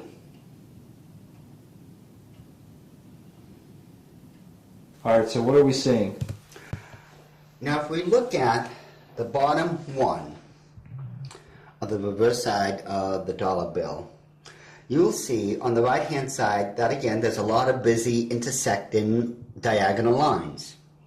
Yet, if we apply the same principle we just used to reveal the hidden owls of the Illuminati and apply it, we will find that there is now a skull-faced winged demon.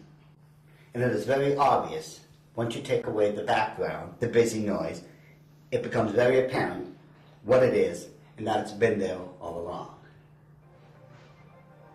And if we just simply go and enlarge that section, just start with a small one, and just keep enlarging it, and enlarge it even more, even with the background noise there, as I call it, I think it becomes very apparent what we are now looking at.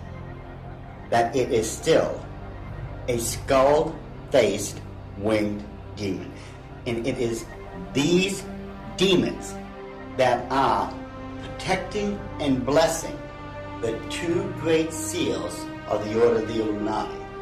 And it would make perfect sense that it had to be demons used to protect these seals, since I am convinced it was those same demons that handed them over to Thomas Jefferson when they first created them.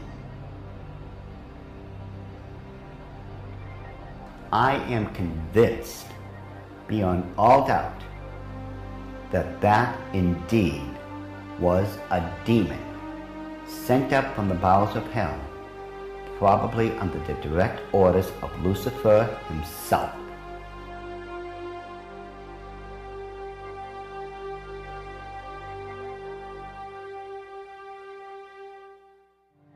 Doc Marquis makes it clear that he is no longer involved in the occult, and that since becoming a Christian, he has dedicated himself to warning others about the activities of the secret societies that worship Lucifer. I've been doing this now since the late 70s, when I first left the Order of the Illuminati, and that's when at that point I had become a born-again Christian. At that time, I realized what I had been doing all along. Maybe in my own way of trying to make up for what I had done, and I've done a lot of heinous things in this life, I begin to wonder if I'm not trying to make up or atone for some of those things I had done. And I know in my heart of hearts that as a born-again child of the King, my sins have already been bought and paid for. But still, there's just that part of me that still feels so guilty about everything I've done. So it could be in my own way, and I'm somewhat convinced that in my own way, I'm still trying to make up for all those crimes I was guilty of when I was in the Illuminati. Doc makes it clear that he believes demonic forces were behind the design of the dollar bill and are working through secret societies. One of them is the Order of the Eastern Star, the female chapter of Freemasonry, whose icon is an inverted pentagram, a symbol associated with the satanic goat of Mendes. Ed Decker told us a story about a woman he once counseled who was involved in this society. I got a call one day after I had published a book on it, and a little book called The Question of Freemasonry. And in that book, I had, on one page, is the actual goat of Mendes. The goat of Mendes is a very significant symbol, since it was designed by 19th century French magician Eliphas Levi, without question the most influential occultist of the last 200 years. In his books, Levi glorified Lucifer and Satan, and his writings were quoted extensively by every major occult leader, including Albert Pike, Madame H.P. Blavatsky, and Manly P. Hall. Now listen carefully to Ed Decker's story. I got a call from someplace back in Pennsylvania, New Jersey, and this is years ago. And a lady called me up and she said, "I want to talk to you." She said, "I received a copy of your book. I am the head of the Eastern Star for my state." And she said, "Every time I go to another area of the state to do the induction of the leadership of the local chapters of the Eastern Star, I have these bad dreams, and it's like this demon comes in and attacks me in my bedroom, and it's this evil, evil thing. And it's beginning to bother me." And someone mentioned to me that, the Masons and the stuff that they do isn't really godly. You might want to study it a little bit. She said, so she told me that she went to a Christian bookstore and asked them if they had anything on the Eastern Star or Freemasonry. And the lady said, you know, in the mail, I had just gotten this booklet. It's called The Question of Freemasonry by this guy, Ed Decker. And she said, I opened the book, I opened it up to the page, it just opened to the page that you have the Goat of Mindes on there. And I looked at that, and that's the demon that's been coming into my room and attacking me when I'm going around the state and doing the inductions of the ladies of the Eastern Star.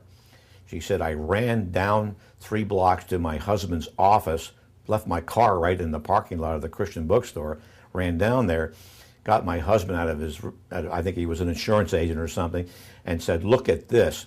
They left there, went home, read the book, got on their knees, confessed it as sin, renounced it, and had that thing taken off their back. And from that time on, all that heaviness left her. When it went away, it just moved off her entire spirit. It was a spirit of darkness and evil. And it was the Goat of Mindes, the same thing that's on the Medal of Honor, the same thing that's built into the Capitol and the Mall and the White House, built in there. It's the same evil spirit.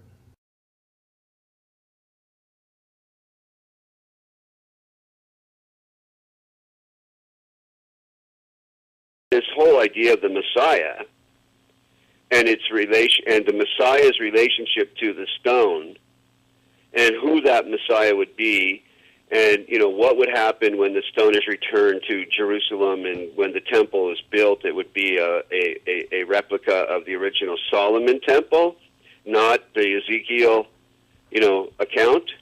Which is what most Jews believe, the Ezekiel account. No Jews believe that the Solomon's temple is going to be rebuilt in that architectural style. But the Masons believe, if I understand them right, that when that stone finds its way to Jerusalem, it's one of the last items necessary, and that there are certain rabbinical orders that I've met today that are anticipating its return. Once it returns, then they proceed with a blueprint to take the Temple Mount and put up what they consider to be the final temple that Ezekiel described.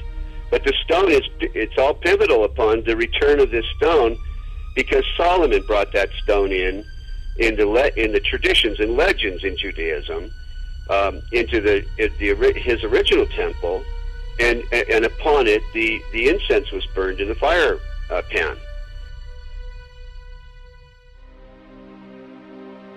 According to Masonic author David Ovesen, the word dollar comes from the German word Taler. While there are many Taler designs, one in particular is mentioned, with the image of Jesus Christ crucified on one side, while the reverse bears the image of a serpent on a cross and a reference to the book of Numbers from the Old Testament. In this account, the children of Israel had complained against God. The scripture says, "And the Lord sent fiery serpents among the people, and they bit the people, and much of the people of Israel died." When they repented, God commanded Moses to erect a bronze serpent upon a pole, saying that everyone that is bitten, when he looketh upon it, shall live. In the New Testament, Jesus made reference to the bronze serpent as a picture of his crucifixion. He said, "As Moses lifted up the serpent in the wilderness, even so must the Son of Man be lifted up, that whosoever believeth in him should not perish, but have eternal life." Some believe that the serpent cross is the original inspiration for the American dollar sign today. While the image of the bronze serpent holds a very particular meaning for Christianity, David Ovesen explains that Kabbalists and alchemists find an interesting parallel in the Hebrew gematria. The Hebrew word for the serpent of Moses is Nakash, which means the shining one. The numerical gematria for Nakash is 358. This is also the numerical equivalent for the Hebrew word Mashiach, or Messiah. Ovesen claims that these numerical equivalents allowed magicians to draw a connection between the brazen or bronze serpent and the Messiah. But exactly what Messiah do they mean? The phrase e pluribus unum, or out of many, one, appears in the banner held in the mouth of the American eagle. The word one appears a total of 7 times on the dollar bill. Oveson writes, in magical numerology, the number 7 is regarded with a special veneration. Certain texts that deal with the meanings of numbers insist that 7 stands for the complete temple. The temple he refers to is the ancient temple of God, built by King Solomon in the city of Jerusalem. Oveson goes on to say that the concept of a complete temple is symbolized by the unfinished pyramid of the Great Seal, where the symbol of a Messiah figure is also shown with the all-seeing eye, representing the capstone that will one day complete the pyramid. In other words, when the Messiah emerges, then will the temple be complete. But just who this Messiah will be is the subject of intense debate, and the clues to his identity are said to be related to the temple itself. The site of Solomon's original temple at the Temple Mount in Jerusalem is still considered a sacred and holy place. Buildings are sacred in religions. Religious buildings are sacred. So Solomon's temple is sacred. The Knights Templar were specifically named in reference to this ancient site. They were known as the Poor Knights of Christ and of the Temple of Solomon. The Knights Templar lived on the Temple Mount. Today, the Temple Mount has on it the Dome of the Rock and Al-Aqsa Mosque. The Knights Templar had their headquarters in Al-Aqsa Mosque when they were there. So the association between this arcane direction and tradition in Europe with the Knights Templar and the temple of the Temple Mount is direct. The sacred nature of the temple was handed down from the Templars to the Freemasons, who are said to have originated from the ancient knights. Masonic philosopher Albert Pike wrote that every Masonic lodge is a temple of religion. Another Masonic philosopher, Albert Mackey, wrote that of all the objects which constitute the Masonic science of symbolism, the most important, the most cherished by the Mason, and by far the most significant, is the Temple of Jerusalem. The spiritualizing of the temple is the first, the most prominent, and the most pervading of all the symbols of Freemasonry. Take from Freemasonry its dependence on the temple, and the system itself would at once decay and die. According to David Oveson, who is himself a Freemason, the dream of a rebuilt temple in Jerusalem is the true symbolism of the unfinished pyramid on the back of the dollar bill. But is it merely a coincidence that these symbols would end up on the foundation of America's currency? Is there a further connection with Solomon's temple and the mysterious Knights Templar? The Templars were there on the Mount. They lived on the Mount. So they were living a dream. And the dream is the same dream Christopher Columbus had and wrote about extensively in returning to Jerusalem with the gold from the Americas to build the temple. Was this the true purpose of Columbus's voyage, to finance the rebuilding of Solomon's temple? And was this desire handed down from the Templars to Columbus to modern Masonry? As we have shown before, the ships of Columbus sailed with a red cross on a white background, the symbol of the Knights Templar. But despite the interest of Templars and Freemasons, the original temple begins with the Jewish people. The temple was critical to Judaism. It was the heart of Judaism. The first Jewish temple, built by King Solomon, was destroyed by the Babylonians in 587 BC. The temple became a necessity for the existence of Judaism. So when it was destroyed, the longing for another temple in the Babylonian exile was, primary. The foundation for a second temple was laid by Zerubbabel when the first Jews returned from their captivity in ancient Babylon. First thing, when Jews are able to return, they build a temple. There's Zerubbabel and Ezra and Nehemiah come together. There's a temple built. It's added on to over the centuries until you end up with Herod's temple. This second temple was in existence during the time of Christ and the apostles. But it would also be destroyed, a terrible event that Jesus himself had prophesied. The scripture says that the disciples came to show Jesus the buildings of the temple, and Jesus said unto them, See ye not all of these things? Verily I say unto you, there shall not be left here one stone upon another that shall not be thrown down. And when ye shall see Jerusalem compassed with armies, then know that its desolation is nigh. And so it came to pass that the second temple was destroyed with the fall of Jerusalem in 70 A.D. Yet in the aftermath of its terrible destruction would emerge the dream for a third temple, and what some believe will be the final temple of all time.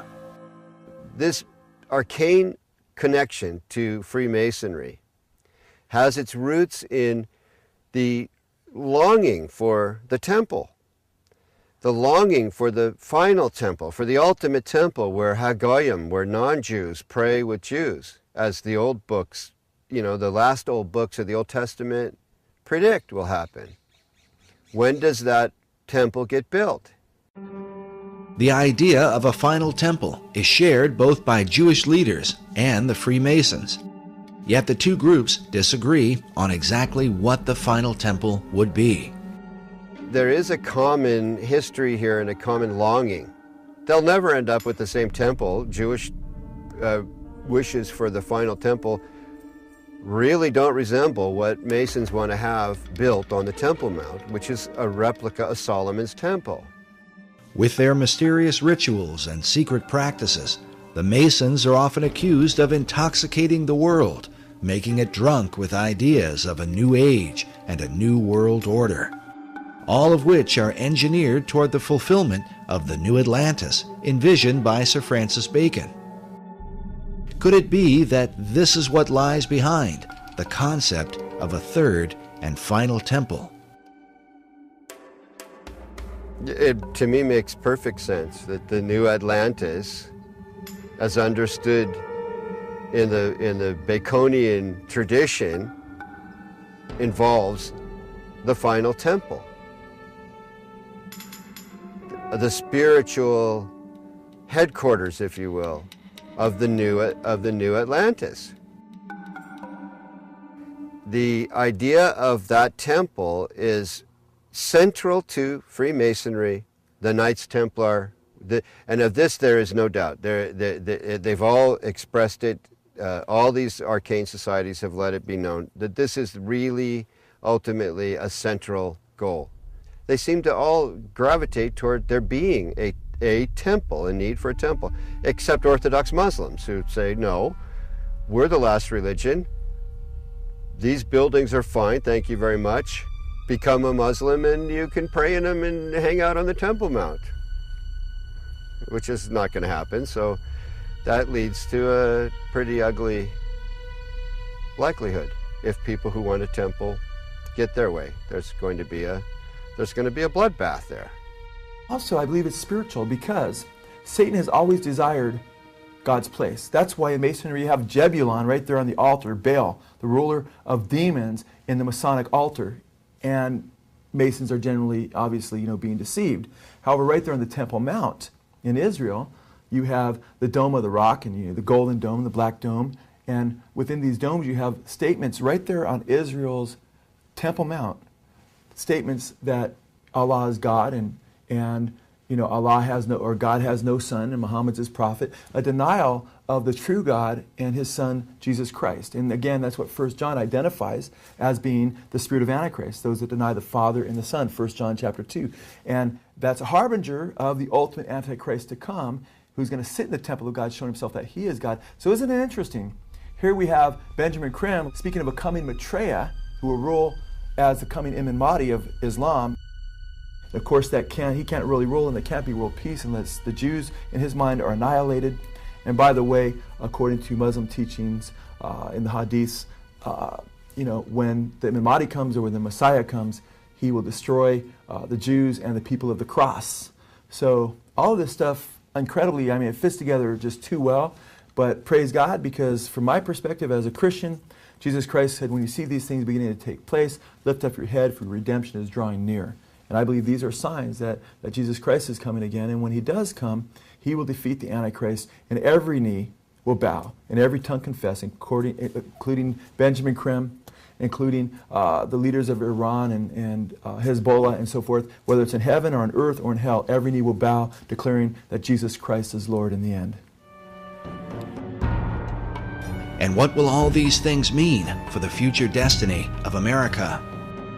According to David Oveson, it was Manly Hall who influenced the placement of 72 stones on the Great Pyramid of the dollar bill, since the number 72 is said to be a magical number in the occult. It was also Hall who taught that the American eagle was a cleverly disguised phoenix bird.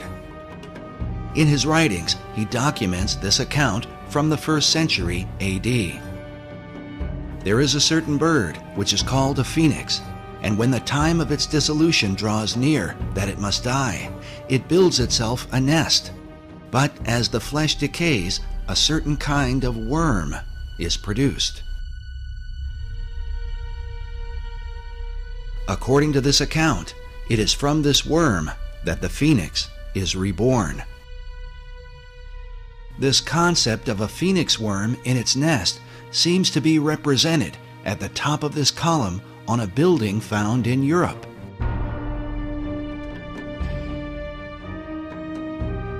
But in Washington, D.C., up at the tops of the 72 columns of the National Archives building, we find nearly identical carvings, all perched beneath the throne of destiny itself. Could this somehow be a veiled reference to the secret destiny of America? Watching the strength of the American dollar decline, we consider America's founder, George Washington. Around his image on the face of the dollar is said to be an omega symbol, signifying the end. But what end? Many researchers have come to believe that the plan of these Luciferian societies is that, like the phoenix of old, the America that we know will ultimately be destroyed, and that from her ashes will be born a new world order.